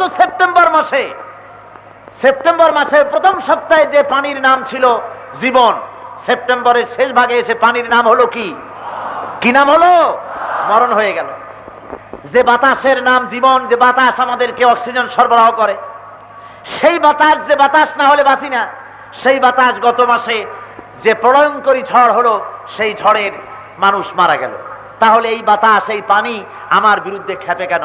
খেপে এই কারণে, আমরা যখন আল্লাহর সঙ্গে বিদ্রোহিতা পোষণ করি, আল্লাহর আইন জমিনে প্রতিষ্ঠিত হোক এ ব্যাপারে যখন বাধার সৃষ্টি করি, আমাদের দেশের লোকেরা যখন করে, দুনিয়ায় যখন হয়, মানুষেরা যখন এটা করতে যায়, আল্লাহ রাব্বুল আলামিন খাদেমদেরকে বলেন যে আর চুপ করে থাকো না, খেদমত করছিলে তো ঠিক, এরা এখন খেদমত পাওয়ার উপযুক্ত না। আল্লাহ কোন রকম সৈন্য সামন্ত পাঠানো লাগে না, পানির এখন কুন আর তেনান দেয়ার ফায়াকুন। আল্লাহ বলেন হক, আর অমনি 15 ফিট উঁচু হয়ে প্রলয়ঙ্করী সামুদ্রিক জলোচ্ছ্বাসে সব ভেসে চলে যায়। আর সরকার বলেন যে সমস্ত সেনাবাহিনী নিয়ে এই বন্যার মোকাবেলা করা হবে, সমস্ত বাহিনী নিয়ে বন্যা এবং ঝড়ের মোকাবেলা করা হবে। দুটি শব্দের প্রতি আমার খুবই আপত্তি। সেনাবাহিনী নিয়ে বন্যার, জলোচ্ছ্বাসের, প্লাবনের, তুফানের মোকাবেলা করা হবে একটি শব্দ। দ্বিতীয় শব্দটি হলো না খেয়ে কাউকে মরতে দেওয়া হবে না। এই দুটি শব্দই অত্যন্ত আপত্তিকর। বন্যার সাথে মোকাবেলা করার কথা নয়, বরং বলতে হবে বন্যায় ক্ষতিগ্রস্তদের জন্য আমরা, বন্যার্তদের জন্য আমরা ত্রাণ তৎপরতা চালাবো এবং বন্যা যাতে না হতে পারে সেসব কারণগুলির ব্যাপারে আমরা সচেষ্ট হব। যেসব কারণে বন্যা হয়, মানবীয় কারণ এবং এই পৃথিবীর যে সমস্ত কারণে এগুলি হয়, আমরা সেগুলি বন্ধ করার চেষ্টা করব। আসলে বন্যা যে হয়, আল্লাহ তো গজব দেন, এটা তো ঠিকই, কিন্তু এই বন্যা হওয়ার পেছনে মানুষেরও অনেকগুলি অবদান আছে। মানুষেরা নিজেরাই বন্যাটাকে, আবহাওয়া খারাপ করে দেয়। এই যে এখন কি মাস? বাংলা কি মাস? এমনই বাঙালি আমরা, বুঝলেন? বাংলা ভাষার মহব্বত কত অস্থির, অথচ এটা বাংলা কি মাস অনেকে কইতে পারবে না। বাঙালিদের জন্য এত মহব্বত, ফেব্রুয়ারি মাস আসলে ঢাকা শহরের বড় লোকেরা অন্তত একদিনের জন্য একটি বাঙালি হওয়ার জন্য একেবারে পাগল হয়ে যায়। 21 ফেব্রুয়ারি সকালবেলায় একেবারে সঠিক, পিওর, জেনুইন বাঙালি হওয়ার জন্য রমনা বট মূলে সেখানে যায়। ওখানে গিয়ে 1 প্লেট পান্তা ভাত আর ভাজা ইলিশ মাছ, এই 20 টাকা দিয়া পান্তা ভাত খাইয়া সঠিক বাঙালি হয় ওই দিন, বুঝলেন? কি ইংরেজি খুব ভালো করে জানে, কিন্তু বাংলা জানে না। ওই যে একজন বলছিল, ওই যে আজকের লোকেরা একটু কথা বললেই তার মধ্যে ইংরেজি না কইয়া পারে না, আমি কিন্তু এই সব লাইক করি না। উনি যে একটা বলে ফেললেন তা উনি ঠিক পান না। সুতরাং আমার বন্ধুরা, এ বন্যার কারণ আমরা নিজেরাও, পৃথিবীর আবহাওয়া পরিবর্তনের কারণ আমরা নিজেরাও। আজকে যে পৌষ মাস আর আমাদের পাতলা জামা গায়ে দিয়ে এসে বক্তৃতা করতে হচ্ছে, এর মধ্যেও ঘেমে যাচ্ছে, শীত নাই, আবহাওয়ার পরিবর্তন এসেছে, মাছ মরতেছে। কারণ কি? কারণ হলো পৃথিবীর লক্ষ লক্ষ টন আবর্জনা নিক্ষিপ্ত হচ্ছে সমুদ্রে। আকাশ পথে যত প্লেন চলছে, এই প্লেনগুলি উঠতে গিয়ে বাতাসের যে ভারসাম্য আছে তা নষ্ট হচ্ছে, এবং স্থায়ীভাবে রকেট পরিচালনা করা, ইথারে বোম বাস্ট করা, নিউক্লিয়ার টেস্ট করা ইত্যাদি পানি এবং বাতাসের ভারসাম্যকে নষ্ট করা হয়েছে। বিমান চলাচল করে প্রতি বছর লক্ষ লক্ষ টন ব্যবহার করা তোয়ালে এবং বিভিন্ন রকমের যন্ত্রপাতি বিমান থেকে ফেলে দেওয়া হয়, এগুলি সমুদ্রে নিক্ষেপ করা হচ্ছে। শিল্পাঞ্চল থেকে যে সমস্ত প্যাকেট, পলিথিনের পেপার এবং নানান রকমের আবর্জনা ইত্যাদি ফেলা হচ্ছে, এগুলি দিয়ে প্রকৃতির দূষণ ক্রিয়া নষ্ট করা হচ্ছে এবং পৃথিবীর আলো বাতাসকে দূষিত করে দিয়ে ভারসাম্য নষ্ট করে দেওয়া হচ্ছে। এগুলি অনেক কারণ আছে। সুতরাং আমি বলতে চাই যে এই কারণের বিরুদ্ধে মোকাবেলা করা যেতে পারে, কিন্তু বন্যার মোকাবেলা করব সৈন্য নিয়ে, এইটা বড়, আমি এই কথাটাকে খুব আপত্তি করি। 2 নম্বরের কথা হলো না খেয়ে কাউকে মরতে দেওয়া হবে না। এটা কেমন কথা? আপনি কি খাওয়াবেন? আমি অনেক জায়গায় বলেছি যে এই কথাগুলি যারা বলেন তারা আসলে এর ব্যাখ্যা দেন না, মনে মনে ব্যাখ্যাটা তাদের থাকে। না খেয়ে মরতে দেওয়া হবে না তার অর্থ হলো আমরা যতদিন ক্ষমতায় আছি, ক্ষুধা যদি লাগে অথবা আমরা যদি ক্ষমতায় যাই, না খেয়ে মরতে দেওয়া হবে না তার মানে হলো কিছু না কিছু খেয়ে মরতে হবে। সেটা বিষ হোক অথবা গুলি হোক, কিছু না কিছু খেয়ে মরতে হবে। একেবারে খালি পেটে মরলে গ্যাস্ট্রিক হওয়ার সম্ভাবনা আছে, এটা হতে দেওয়া হবে। সুতরাং আমি বন্ধুদের বলবো যে আল্লাহ রাব্বুল আলামিন তার প্রচন্ড ক্ষমতা, তিনি আকাশ বাতাসকে সবকিছুকে মানুষের খাদিম করেছেন, আর আমাদেরকে বলেছেন আল্লাহর গোলামি করার জন্য। কার গোলামি? জোরে বলেন, কার গোলামি? সুতরাং কারো সামনে মাথা নত করা যাবে না। সর্বশক্তিমান আল্লাহর সামনে মাথা নত করাই আল্লাহর উপরে ঈমান আনার প্রথম দাবি। প্রথম দাবি কি? মাথা নত করে দেওয়া। কার সামনে? আল্লাহর সামনে। আমার বন্ধুগণ, এরপরে ধর্মীয় ঈমানের আরেকটি গুণ হলো সেই ব্যক্তি, যে ব্যক্তি ধর্মের প্রতি ঈমান আনবে, আল্লাহর প্রতি ঈমান আনবে, ঈমান বিল্লাহ যার হয়ে যাবে, তার 2 নম্বরের যে একটি কোয়ালিটি তৈরি হবে সেটা হবে সে অত্যন্ত নিরহংকার ব্যক্তি হবে, বিনয়ী হবে। সেমন বিনয়ী হবে, সে অহংকার করবে না। যেহেতু আল্লাহ রাব্বুল আলামিন কোরআনে কারীমের মধ্যে বলে দিয়েছেন, ওয়ালা তামশি ফিল আরদি মারহান ইন্নাকা লান তাখরিকাল আরদা ওয়া লান তাবলুগাল জিবালা তুলা। মহান আল্লাহ রাব্বুল আলামিন বলেন, জমিনের উপরে অহংকারের পদবরে জমিনের উপর থেকে হেঁটো না, অহংকার করো না। তুমি অহংকার করে আমার জমিনটাকে ফাটাই দিতে পারবে না, আর অহংকার করে পাহাড়ের উচ্চতাও ছাড়াই যেতে পারবে না। কি বলেন? খুব তো অহংকার, গায়ে শক্তির অহংকার। এই শক্তি দিয়ে জোরে মারুন না লাথি একটা মাটির উপরে, আপনার লাথিতে মাটি ফাড়বে। মাটি যদি নরম হয় পা ঢুকে যাবে কোমর পর্যন্ত, আরো ভালো করে মরবেন। আর যদি শুকনা হয় ঠ্যাং ভাঙবে। ঠিক কিনা কর? অহংকার করে জমিনও ফাটাতে পারবেন না, আল্লাহ দিয়া পাহাড়ের উচ্চতাও ছাড়িয়ে যেতে পারবেন না। তো অহংকারটা কিসের? কিসের মাতবাড়ি? মহান আল্লাহ রাব্বুল আলামিন বলছেন অহংকার করা যাবে না। ঈমান বিল্লাহ আসার পরে এই কথা, ধর্মীয় ঈমানের একটি গুণ হলো এই, কোন অহংকার সে করবে না। আল্লাহ রাব্বুল আলামিন বলছেন, ওয়ালাহু আসলামা মান ফিস সামাওয়াতি ওয়াল আরদি তাওআন ওয়া কারহা। আকাশে জমিনে যা কিছু আছে, আসলামা, আমার সামনে সারেন্ডার করেছে, মাথা নিচু করেছে। তোমরা মাথা নিচু করে দাও। আল্লাহ হলেন শক্তিধর। আল্লাহ কি? আসতে কইলেন কেন? আল্লাহ কি আর আমরা কি? দুর্বল। আমরা কি দুর্বল। দুর্বল বাঁচার একটাই পথ, মহান শক্তিমানের সামনে বিনা শর্তে সারেন্ডার্ড হয়ে যাওয়া, বিনা শর্তে মাথা নিচু করে দেওয়া, এটাই বাঁচার একমাত্র পথ। দেখেন না, আমাদের পিতা, আমাদের জাতির পিতা কে? মনে নাই আপনাদের? জোরে কন্যা, জাতির পিতা কে?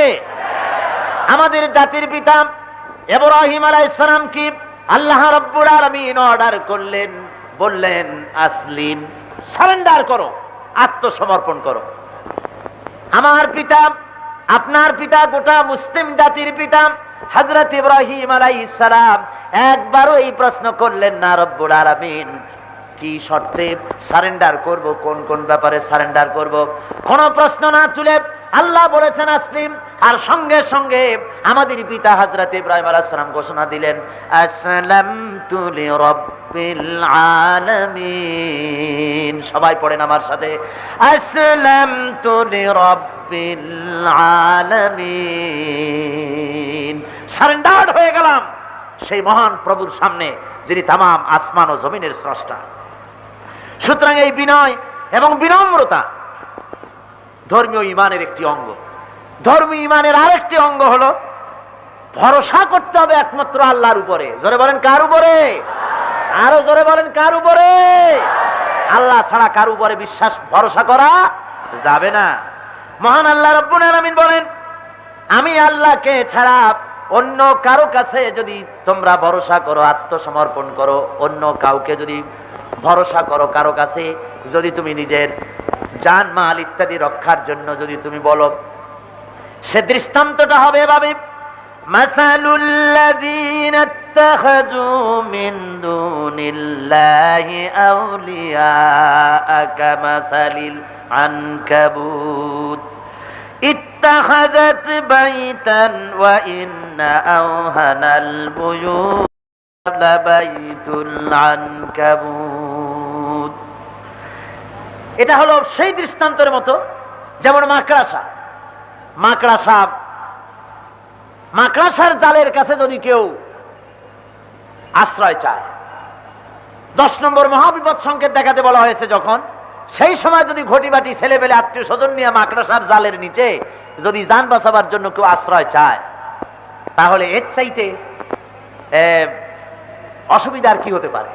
আল্লাহ কোরআনে বলেছেন যাউবাত তালিব ওয়াল মাতলুব, আশ্রয় প্রার্থী আশ্রয় প্রদানকারী দুটোই দুর্বল। ঝড় আসলে তুমি যে আশ্রয় চেয়েছো যে ঘরের কাছে, ওই ঘর তো আগে ভাঙবে ঝড় শুরু হওয়ার আগেই। সুতরাং ও তোমাকে কেমন করে আশ্রয় দিবে? আশ্রয় কেউ দিতে পারে না। ভরসা করতে হবে একমাত্র তার কাছে, যিনি মূল আশ্রয় দিতে পারেন। তিনি কে? আমার ভাইয়েরা, কোরআনে কারীমের ভিতরে আল্লাহ রাব্বুল আলামিন এই কথা অনেক জায়গায় বলেছেন। তিনি বলে দিয়েছেন, হযরতে হুদ আলাইহিস সালামের ঘটনা আল্লাহ শোনাচ্ছেন। গোটা জাতি হযরত হুদের বিরুদ্ধে চলে গেল, গোটা জাতি হযরতে হুদ আলাইহিস সালামকে মারবে, ষড়যন্ত্র করা শুরু করে দিল তার বিরুদ্ধে। হযরতে হুদ আলাইহিস সালাম তিনি ভয় পেলেন না। কোরআনে কারীমের ভিতরে হযরতে হুদের কথা আল্লাহ কোট করলেন দুনিয়ার মানুষকে শোনাবার জন্য, আমাদের ঈমান বর্ধন করার জন্য আল্লাহ শুনিয়ে দিলেন। রব্বুল আলামিন বলেন, হযরতে হুদ বলে দিলেন, ফাকিদুনি জামিআন সুম্মা লা তুনজিরুন। ষড়যন্ত্র করো আমার বিরুদ্ধে, সবাই মিলে করো, একা না, সম্মিলিতভাবে আমার বিরুদ্ধে তোমরা ষড়যন্ত্র চালাতে থাকো, এবং আমাকে এতটুকু অবকাশ দিও না, একটুখানি ফুরসত দিও না, সম্মিলিতভাবে আমার বিরোধিতা করো। আমি ইন্নী তাওয়াক্কালতু রাব্বি ওয়া রাব্বিকুম, আমি ভরসা করেছি, নির্ভর করেছি সেই রবের প্রতি যিনি তোমাদেরও স্রষ্টা আমারও স্রষ্টা, এবং যার কুদরতি হাতের ভিতরে গোটা পৃথিবীর মানুষের, গোটা পৃথিবীর জীবজন্তু সকল প্রাণীর জান যার কুদরতি হাতে, আমি সেই আল্লাহর উপরে ভরসা করেছি। তোমাদের যত সম্ভব আমার বিরুদ্ধে ষড়যন্ত্র চালাও, জোরে কোন সুবহানাল্লাহ, যদ্দূর পারো আমার বিরোধিতা করো। আমার ভাইয়েরা, হযরতে হুদ আলাইহিস সালাম আল্লাহর উপরে নির্ভর করলেন। এরপরে আমরা দেখি হযরতে মূসা আলাইহিস সালাম কি কাফির বেঈমানেরা ফেরাউনি শক্তি চতুর্দিক থেকে ঘেরাও করে ফেলেছে, পালাবার কোনো রাস্তা নাই, দৌড়াবার কোনো রাস্তা নাই, তিন দিক দিয়া ঘেরাও করেছে। কে ঘেরাও করেছে? ফেরাউনি শক্তি। সামনে কি? দরিয়া। হযরতে মুসা আলাইহিস সালামের উম্মতেরা বললেন, হে মুসা, আমরা ধরা পড়ে গেছি, পালাবার কোনো পথ নাই, আমরা এখনই মরে যাব, তিন দিক থেকে আক্রান্ত হয়েছি, সামনে আত্মহত্যা করার পথ, দরিয়া যাব কই? হযরতে মুসা আলাইহিস সালাম তিনি ঘোষণা করে দিলেন, কাল্লা ইন্না মা'য়া রাব্বি সায়াহদিন। কখনোই নয়, ভয় পেও না, রব্বি সায়াহদিন, আল্লাহ অবশ্যই আমাদেরকে পথ দেখাবেন। অবশ্যই শব্দ ব্যবহার করা হয়েছে, অবশ্যই আল্লাহ আমাদের পথ দেখাবেন। সকলে পড়েন সুবহানাল্লাহি বিহামদিহি। তিন দিকে শত্রু, একদিকে দরিয়া, পালাবার কোনো পথ আছে? সেখানেও মুসা আলাইহিস সালাম বলছেন, ভয় পেও না, আল্লাহ অবশ্যই পথ দেখাবেন। মহান আল্লাহ রাব্বুল আলামিন সত্যিই পথ দেখিয়ে দিলেন। যখন এই ধরনের দৃঢ় ঈমানের আর এ ধরনের নির্ভরতার প্রমাণ যখন মুসলমানেরা, মুমিনেরা আল্লাহর পয়গম্বর যখন দেখালেন, আল্লাহ রাব্বুল আলামিন বলেন, মুসা রে, তোমার হাতে যে লাঠি আছে, ওই লাঠি দিয়ে দরিয়ার পরে আঘাত করো। দরিয়ার উপরে তিনি আঘাত করলেন, একটা রাস্তা হয় নাই। কোরআনে কারীমের ভিতরে এসেছে, এক বাড়িতে দরিয়ার ভিতরে 12টা রাস্তা তৈরি হয়ে গেছে। 12টি রাস্তা হয়েছে। মুসা আলাইহিস সালামের উম্মতের 12টি গোত্র 12 রাস্তা দিয়ে রওনা হয়েছে। এই রাস্তা দিয়ে তারা যাচ্ছে এবং তারা যেন ভয় না পায়, তাফসীরে এসেছে একা একই চলতে গিয়ে এই রাস্তার মানুষ অপর রাস্তার মানুষ যেন দেখতে পায়, পানিকে এমন স্বচ্ছ করে দেওয়া হয়েছে। আমার বন্ধুরা, হযরতে মুসা আলাইহিস সালামকে আল্লাহ রাব্বুল আলামিন এমনি করে হেফাজত করলেন। জনাবে মুহাম্মদুর রাসূলুল্লাহ সাল্লাল্লাহু আলাইহি ওয়াসাল্লাম, গোটা এলাকার গোটা জাতি সব গিয়েছে রাসূলের বিরুদ্ধে ক্ষেপে, তাকে মেরে ফেলবে, দুনিয়া থেকে বিদায় করে দেবে। ষড়যন্ত্র করা হলো, রাসূলের বিরুদ্ধে ষড়যন্ত্র করা হয়েছে, তাকে মারার জন্য বন্দোবস্ত করা হয়েছে। মারবে, কিভাবে মারবে তার পরিকল্পনা তৈরি হচ্ছে। লোকেরা বসে গেছে চতুর্দিকে, পরামর্শ হচ্ছে, রাসূল মদিনায় চলে যাবেন এ খবর হয়ে গেছে। প্রস্তাব আসতেছে, এক একজনে এক এক রকম বলছে। কেউ বলছে মুহাম্মদ সাল্লাল্লাহু আলাইহি ওয়াসাল্লামের নাগরিকত্ব ক্যান্সেল করে দেশ থেকে বের করে দাও, কেউ বলছে তারে জেলের মধ্যে আটকায় রাখো। কেউ সিদ্ধান্ত আসতে পারতেছে। এমন সময় বিরাট জামা কাপড়, দাড়ি টুপি, সুন্দর চেহারা নিয়ে একজন এসে হাজির। আবু জাহেল তাকে দেখে দাঁড়িয়ে গেলেন। সম্মানিত ব্যক্তি, আপনি কে, আপনার পরিচয় কি? উনি জবাব দিলেন পরিচয় পরে, আমি নাজ থেকে এসেছি, সেখানকার শায়েখ আমি। তোমরা বিপদে পড়েছো, আমি কাশফের হালতে তা জানতে পেরেছি। এই মুহূর্তে বিপদ থেকে বাঁচিয়ে দেওয়ার দায়িত্ব আমার। সবাই বলছে সাধু সাধু। কি সময় আপনি আসছেন? ওম শান্তি। আচ্ছা, আবু জাহেল বলছে কি সিদ্ধান্তহীনতায় আমরা ভুগছি বলে আপনি মনে করেন? উনি বলছেন, প্রথম নম্বরের কথা হলো, তোমরা বলেছো মুহাম্মদ সাল্লাল্লাহু আলাইহি ওয়াসাল্লামের নাগরিকত্ব ক্যান্সেল করে দেশ থেকে তাড়িয়ে দিবে। তোমরা বোঝো উনি লোকটিকে? তোমরা জানো না এই লোকটির এত সুন্দর চেহারা, এত সুন্দর কণ্ঠস্বর এবং আলোচনার পদ্ধতি এত সুন্দর, যদি তোমরা দেশ থেকে বের করে দাও, যে দেশে তিনি যাবেন সেই দেশের মানুষেরা তার ব্যবহারে, তার বক্তৃতায়, তার চেহারার আকর্ষণে, তার ব্যবহারে মুগ্ধ হয়ে ওই দেশের সমস্ত জাতি তার পায়ের গোলাম হয়ে যাবে। যে দেশে যাবেন সে দেশের মানুষ তার গোলাম হবে। সুতরাং ওই দেশের মানুষ নিয়ে তোমাদের দেশে হামলা চলবে, ঠেকাইতে পারবে না। আবু জাহেল কয়, সর্বনাশ, এই কথা তো আমাদের মাথায় ঢোকে নাই। কয়, ঢোকবে কেন? আমি তো তোমাদের চাইতে কয়েক ডিগ্রি বড়। আচ্ছা, কয় 2 নম্বরে তোমরা বলেছো জেলে রাখবা, এ তো আরো মুসিবত।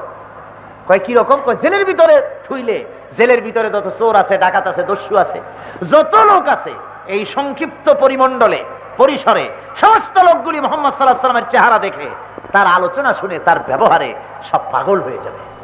ভিতরে তার কাজ করতে সুবিধা হবে। সুতরাং ভিতরে লোকগুলিও মুসলমান হয়ে যাবে, আর বাইরে তো মুসলমান কিছু আছেই, আটকাই দিলে জ্বালা বাড়বে, আরো ঠেকাইতে পারবে না। আবু জাহেল বলছে, তাহলে উপায় কি? কয়, একটা উপায় আছে। কি উপায়? হলো মুহাম্মদ সাল্লাল্লাহু আলাইহি ওয়াসাল্লামকে হত্যা করো। জোরে কর নাউযুবিল্লাহ। আবু জাহেল কয়, হুজুর যে বুদ্ধি আপনি আমাদের দিলেন, আমাদের ইচ্ছা করে যে আপনারে সেজদা করি। এত সুন্দর বুদ্ধি এত কখনো পাইনি। এবার বলুন আপনার পরিচয় কি? আমার পরিচয় দরকার নাই। তোমরা এই জাতীয় বিপদে পড়বা যেখানে, ঠিক সেখানে এসে সময় মতো বুদ্ধিটা মাথায় আমি উঠায় দেব, যাতে করে তোমরাই মানুষ মারবা, আবার সেই মানুষ নিয়ে তোমরা মিছিল করতে পারবে, বুদ্ধি আমি দিয়ে দেব। তোমরা আগুন লাগাবা, তোমরা অফিস ভাঙবা, আবার তোমরাই যেন ওদের মাথায় চাপাই দিতে পারো, সে বুদ্ধি আমি দেব। পরিচয় শোনো, আমার নাম মিস্টার ইবলিস। সুতরাং ইবলিসের কাজ অতীতেও ছিল, এখনো আছে। তবে ইবলিসের কাজ ইন্না কাইদা শায়তানে কানা দাঈফা। আল্লাহ বলেছেন শয়তানের চক্রান্ত আসলে দুর্বল। আসলে কি? যত বড় মশাল মিছিল হোক, যত বড় মিছিল হোক, আর যাই হোক না কেন, আল্লাহ বলেন ইন্না কাইদা শায়তানে কানা দাঈফা। শয়তানের চক্রান্ত আসলেই দুর্বল।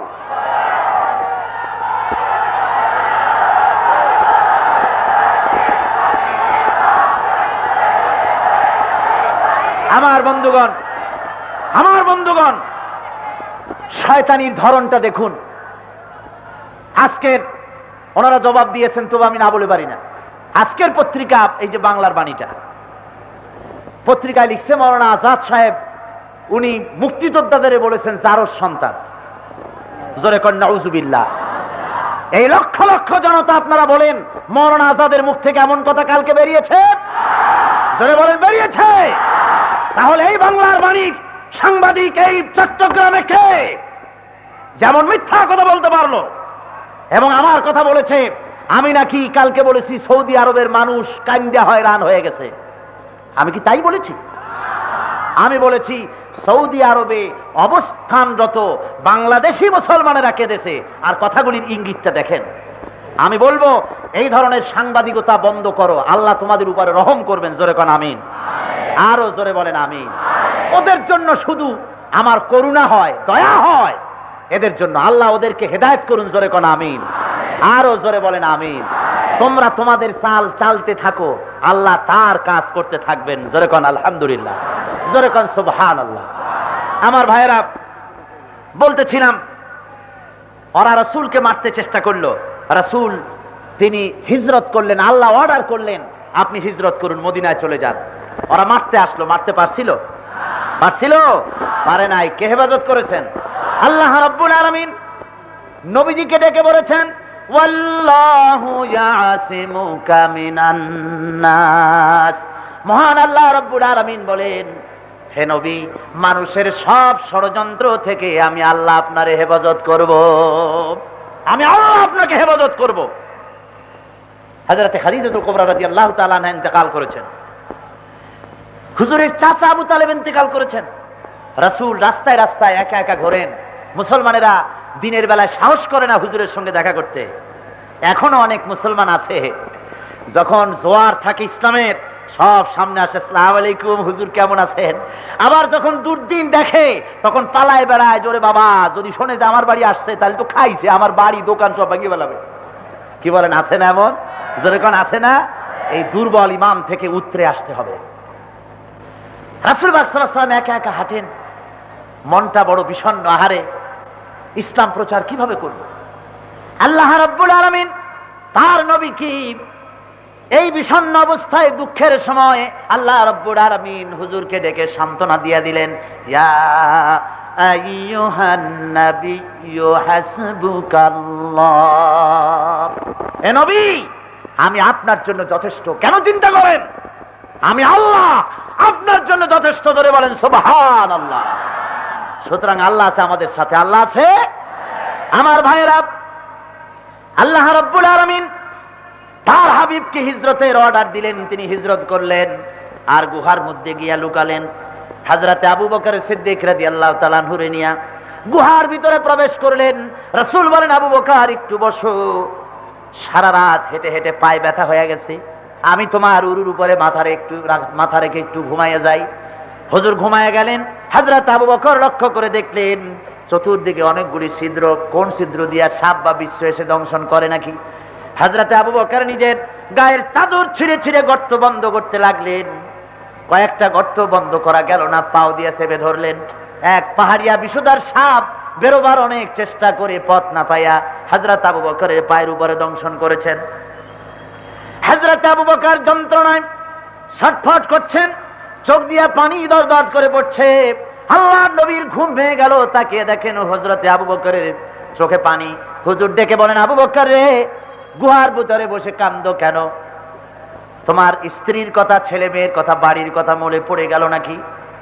হযরত আবু বকর বলেন, ইয়া রাসূলুল্লাহ, আল্লাহর কসম করে বলি, ঈমান যেদিন এনেছি ওই দিন থেকে নিয়ে আমি আমার ছেলে মেয়ে, আমার মাতা পিতা, এমনকি আমার কলিজার চাইতে আপনারে আমি বেশি ভালোবাসি। ছেলে মেয়ে আর মা বাপের জন্য কান্দি না। হুজুর আমি কাঁদতেছি, সাপে আমারে দংশন করেছে। হুজুর মুখের থেকে থুতু বার করে নিয়ে দংশিত জায়গায় লাগিয়ে দিলেন, অমনি বিষ বন্ধ হয়ে গেল। হযরত রাসূল বলেন, আবু বকর, কেন তুমি প্রথমে আমারে বলো নাই যখন ওই দংশন করেছিল? তুমি কষ্ট পেতে না, তাড়াতাড়ি বন্ধ হয়ে যেত। হযরত আবু বকর বলেন, ইয়া রাসূলুল্লাহ, আল্লাহর হাবিব আমার উরুর উপরে মাথা রেখে আরাম ফরমাচ্ছিলেন, সাপে কাটা দংশনজনিত যন্ত্রণায় আমার কলিজাটা পুড়ে যদি ছাইবস্য হয়ে যেত, আল্লাহর হাবিবের আরামের ভিতরে বিঘ্ন ঘটাতে পারতাম না। কাফির বেঈমানেরা খুঁজে খুঁজে এই গুহার কাছে যখন এসে গেছে, হযরত আবু বকর বলেন, হুজুর আমরা ধরা পড়ে গেছি, পালাবার পথ নাই। তারা যদি তাকায় আমাদের দেখতে পাবে, ধরা পড়ে গেলাম। আল্লাহর নবী কি জবাব দিলেন?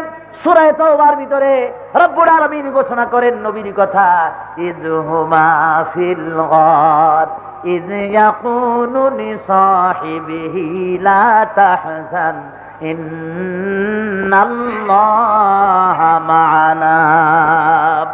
ও আমার সাথী, ভয় পেও না, আল্লাহ আমাদের সাথে আছে। আমরা মাইনরিটি নই, আমরাই মেজরিটি। সর্বশক্তিমান আল্লাহ আছেন আমাদের সাথে, জোরে বলেন সুবহানাল্লাহ। সুতরাং ধর্মীয় ঈমানের এটি একটি অপরিহার্য অঙ্গ যে মুমিনকে ভরসা করতে হবে একমাত্র কার উপরে? ঝড় আসুক, ঝঞ্ঝা আসুক, বাধা আসুক, বিপত্তি আসুক, জেল আসুক, জরিমানা আসুক, পাথর আসুক, বোমা চার্জ হোক, গ্রেনেড চার হোক, আমরা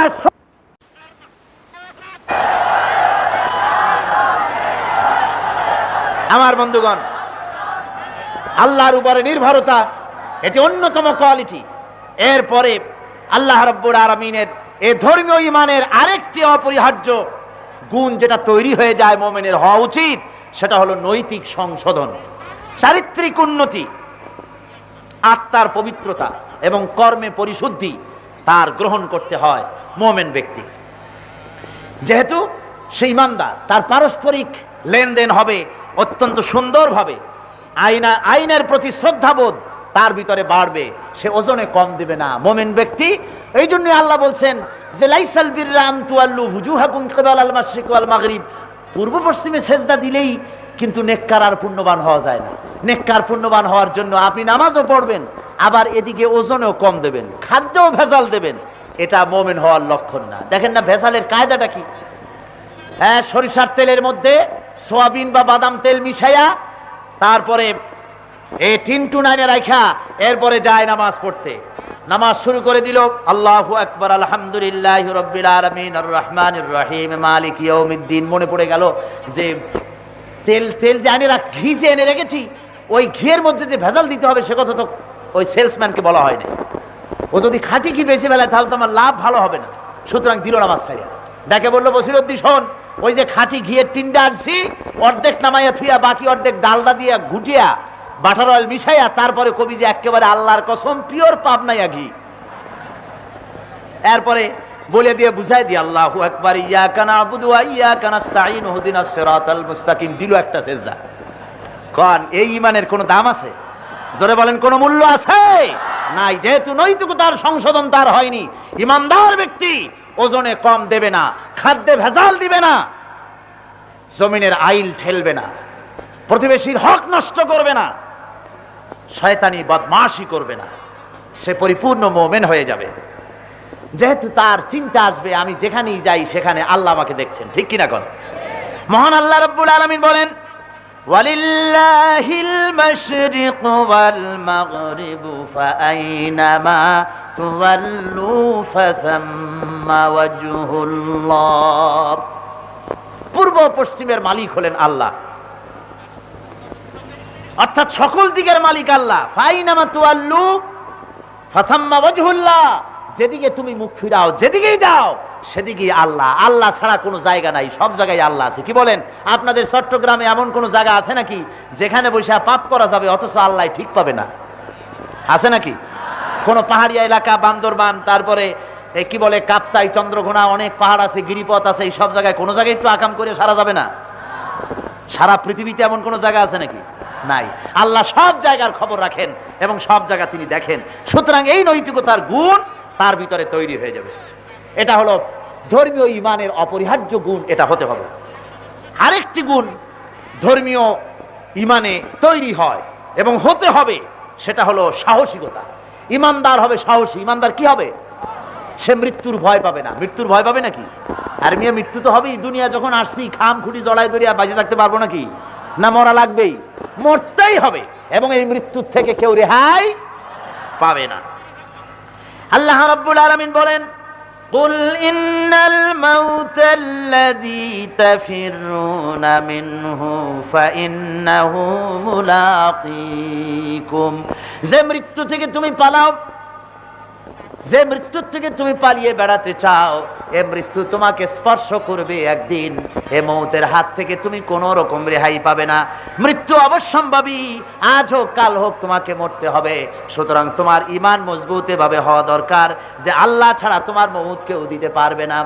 দুনিয়ায় যদি কোনো গুলির গায়ে তোমার নাম লেখা না থাকে, কোন একটি গুলি যদি তোমার জন্য বাজেট না হয়, আল্লাহর পক্ষ থেকে স্যাংশন না হয়, তাহলে তামাম দুনিয়া গুলি বর্ষণ করে তোমারে মারতে পারবে না। আবার যদি তোমার জন্য কোন গুলি যদি স্যাংশন হয়ে থাকে, তামাম পৃথিবীর সব একত্রিত হয়ে পাহারা দিয়া তোমাকে বাঁচাইতে পারবে না। জোরে কোন সুবহানাল্লাহ।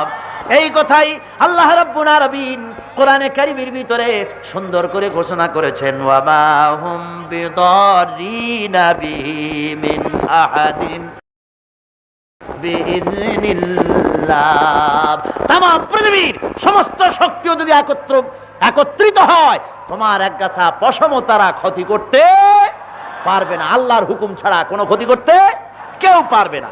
সুতরাং আপনার হায়াত এবং মওতের মালিক আল্লাহ, একথা বিশ্বাস করে আল্লাহর পথে নিজের জীবনকে নিবেদিত করতে হবে।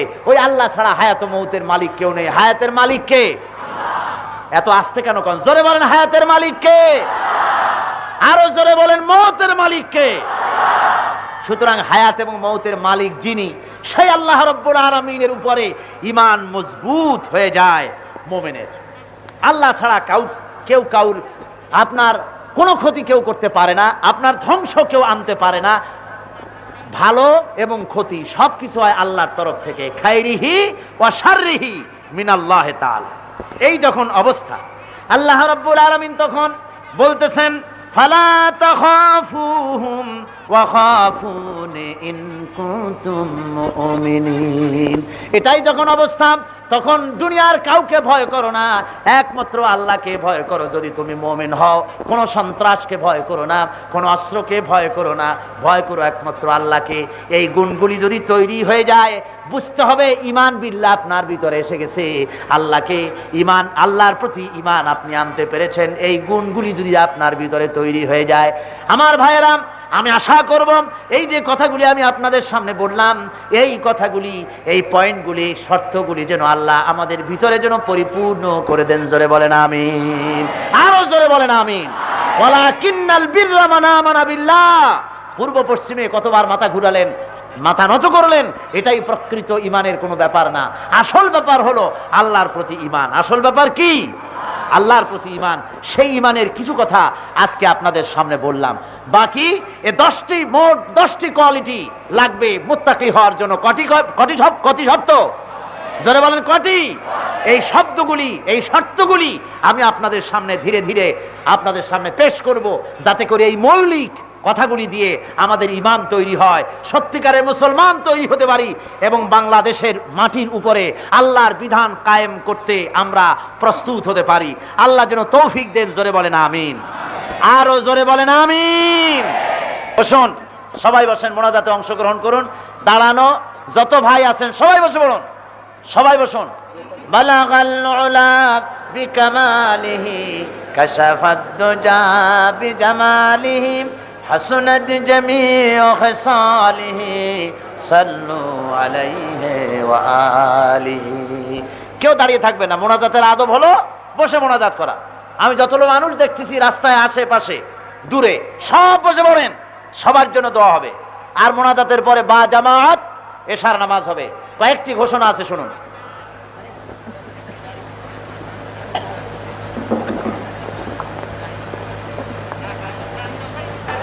সুতরাং তারা একটা লাশ চায়, যে লাশটা নিয়ে মিছিল করা যায়, সে লাশ তারা তৈরি করেছে এবং আগামীকালকের পত্রিকায় তারা বড় রকমের হেডিং লাগায়া এই দায় দায়িত্ব চাপায় দেবে ইসলামী সমাজ কল্যাণ পরিষদের মাথার উপরে। আল্লাহ রাব্বুল আলামিন আহকামুল হাকিমিন, বিচারের দায় দায়িত্ব সমস্ত ভার আমরা তার কাছে অর্পণ করলাম। এবং তারা যে ইসলামের সাথে বিরোধিতা করতেছে, এই ইসলাম বিরোধী শক্তিকে আল্লাহর হাওয়ালা করে দিলাম। আল্লাহ রাব্বুল আলামিন মোকাবেলা করবেন। আমার বন্ধুগণ, গভর্নমেন্টের নীরবতা এই ক্ষেত্রে অত্যন্ত রহস্যজনক। আজ প্রায় 2 সপ্তাহ ধরে কোরআন শরীফের মাহফিলকে কেন্দ্র করে এবং আমাকে কেন্দ্র করে যে উত্তপ্ত আবহাওয়ার সৃষ্টি করেছে ইসলাম বিরোধী শক্তি, গভর্নমেন্টের এই ব্যাপারে কার্যকরী পদক্ষেপ গ্রহণ করা দরকার। দেশের লোক কি চায় তা দেখা দরকার। আজকে এখন সাংবাদিকরা আছেন বলে আমি জানি না, তারা থাকুক আর নাই থাকুক, সাংবাদিকদের মহান পেশার প্রতি আমি শ্রদ্ধাশীল, কিন্তু তাদের মধ্যে কেউ এমন আছেন যারা বিকৃত সংবাদ পরিবেশন করেন। মহান সাংবাদিকতার এই মহান পেশা যারা ব্যক্তি স্বার্থে এবং দলীয় স্বার্থে লাগায়, এদের প্রতিবাদ করার মতো আমি ভাষা খুঁজে পাই না। আমি আজকের এই মাহফিলে IB, SB, NSI, DFI, army intelligence, গোয়েন্দা বিভাগের লোকেরা নিশ্চয়ই এ মাহফিলে আজকে আছেন। আমি তাদের মাধ্যমে গভর্নমেন্টকে বলতে চাই, গোয়েন্দা বিভাগের সম্মানিত ভাইয়েরা, আপনারা আমাদের কথা গভর্নমেন্টকে জানান। গভর্নমেন্ট তার কোনো মন্ত্রী অথবা সুপ্রিম কোর্টের কোনো প্রধান বিচারপতি এই মাহফিলে পাঠিয়ে দেখুক, চিটাগংয়ে পাঠিয়ে দেখুক, কোরআনের বিপক্ষে, তাফসিরের বিপক্ষে কয়টা, আর তাফসির শোনার জন্য কয় লক্ষ চোখ দিয়ে তারা দেখে যাক। সুতরাং আন্দাজের উপরে নির্ভর করে গুটি কতক ছোকরা বাচ্চা ছেলে পেলের লাফালাফিতে যদি কোরআন শরীফের তাফসিরের মাহফিল বন্ধ করে দেওয়া হয় আর কোন রকমের ষড়যন্ত্রের বাড়াবাড়ি করা হয়, তাহলে আগুন জ্বলবে সারা দেশ জুড়ে, কেউ ঠেকাতে পারবে না।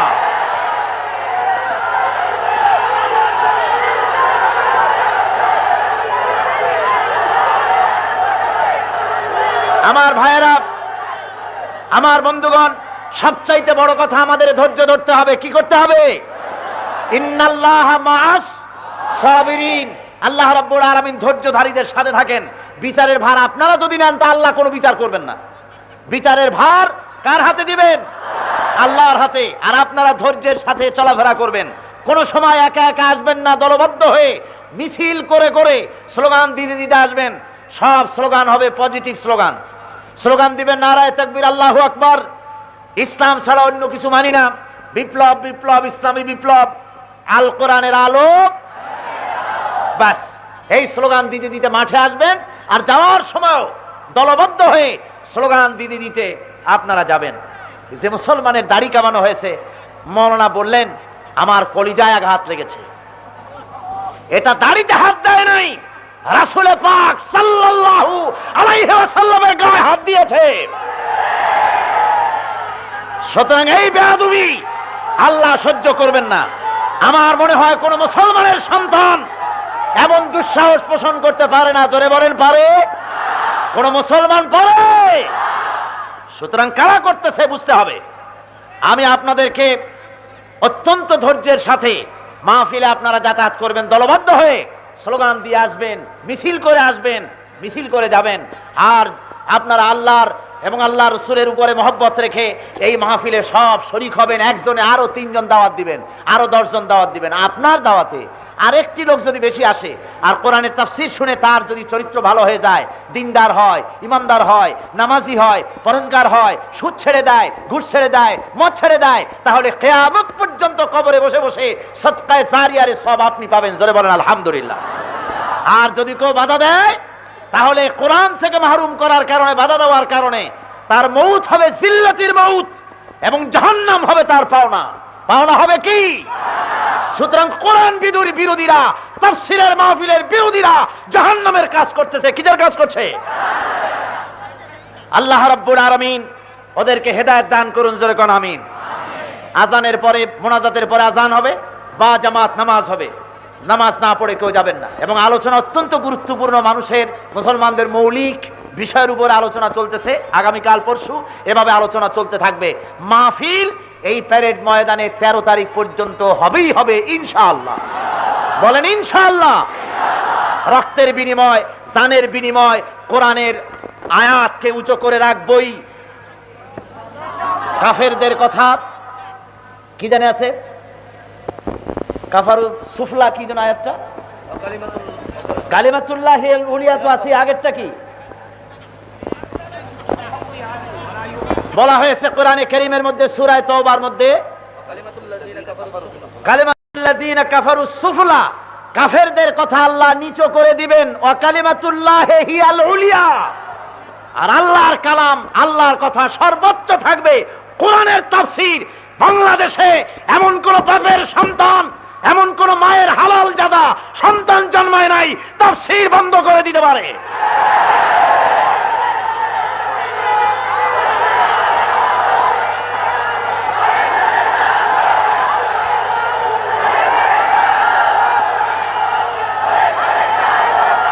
আল্লাহ রাব্বুল আলামিন, আল্লাহ রাব্বুল আলামিন সমস্ত মুসলমানদের ধৈর্য ধরার তৌফিক দিন, জোরে কোন আমিন। আল্লাহুম্মা আমিন। রব্বানা লা তুযিগ কুলুবানা বা'দা ইয হাদাইতানা ওয়া হাব লানা মিন লাদুনকা রাহমাতান ইন্নাকা আনতাল ওয়াহ্হাব।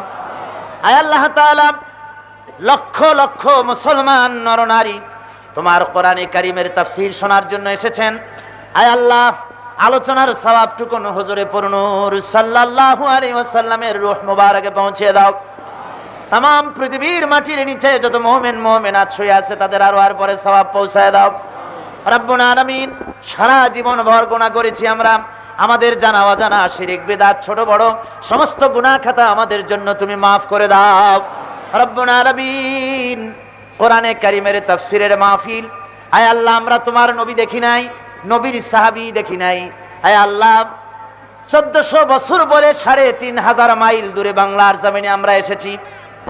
তোমার কোরআনের কথা, তোমার কোরআনের আওয়াজ যাতে বুলন্দ না হতে পারে সেজন্য কোরআন বিরোধীরা, ইসলাম বিরোধীরা, ইসলামের দুশমনেরা কোরআন বন্ধ করে দিতে চায়। আয় আল্লাহ, তুমি জব্বার, আয় আল্লাহ তুমি কাহার রব্বুল আলামিন। তোমার জব্বার ও কাহার নামে আশ্রয় চাই আল্লাহ, তুমি আমাদের আশ্রয় দাও। যারা বিরোধিতা করে তাদের হেদায়েত দাও। আয় আল্লাহ, যারা বিরোধিতা করে তাদের হেদায়েত দাও। কোরআনের তাফসীরের বিরোধিতা যারা করে তাদের হেদায়েত দাও। হেদায়েত যদি কিসমতে না থাকে, জব্বার ও কাহার নামের বদৌলতে আল্লাহ তুমি দয়া করে তাদের ইন্তেকাম নিয়ে নাও। আয় আল্লাহ তাআলা, তোমার রাসূলের সুন্নাত দাঁড়ি রেখেছে মুসলমান, কোরআনের বিরোধীরা, ইসলামের বিরোধীরা, কোরআনের দুশমনেরা, রাসূলুল্লাহর দুশমনেরা মুসলমানের দাড়ি কামাইছে বাংলাদেশে। আল্লাহ, আয় আল্লাহ, তোমার কাছে বিচার চাই আল্লাহ। আবার মুসলমানের দাড়ি কামাইছে বাংলাদেশে। আয় আল্লাহ, 10 কোটি মুসলমানের দেশে মুসলমানের দাড়ি কামাইছে, আর তা চট্টগ্রামের বুকে। আল্লাহ, তোমার হাবিবের কানে খবর পৌঁছায় দাও আল্লাহ।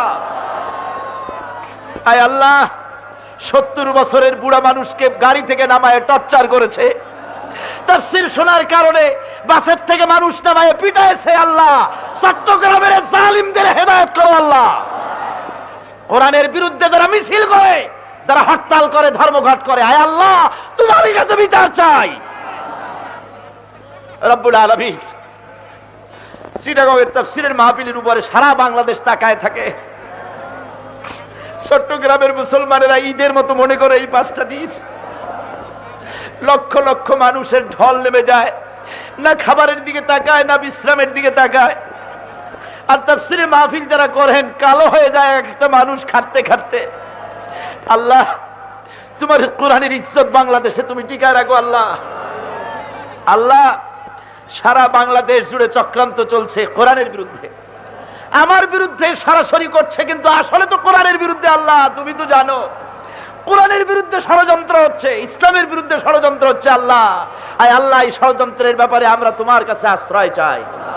সিতরুল আরশে মাসবুলুন আলাইনা ওয়া আইনুল্লাহ নাযিরাতুন ইলাইনা বিহাউলিল্লাহ লা ইয়াকদিরু আলাইনা।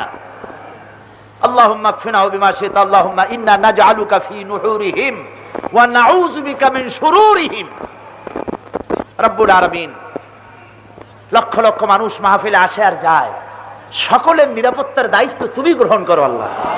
সকলকে তুমি বুক ভরা ঈমান দাও, বুক ভরা সাহস দাও, মাহফিলে যাতায়াতের তৌফিক দাও। 13 তারিখ পর্যন্ত এই মাহফিল তোমার কুদরতি নিজাম দিয়ে তুমি কামিয়াব করে দাও। রব্বুল আলামিন, তুমি মেহেরবানি করে আমাদের মতো এই গরিব, দুর্বল, ইমানদার মুসলমানগুলিকে ইসলামী আন্দোলনের মুজাহিদ বানায় দাও আল্লাহ।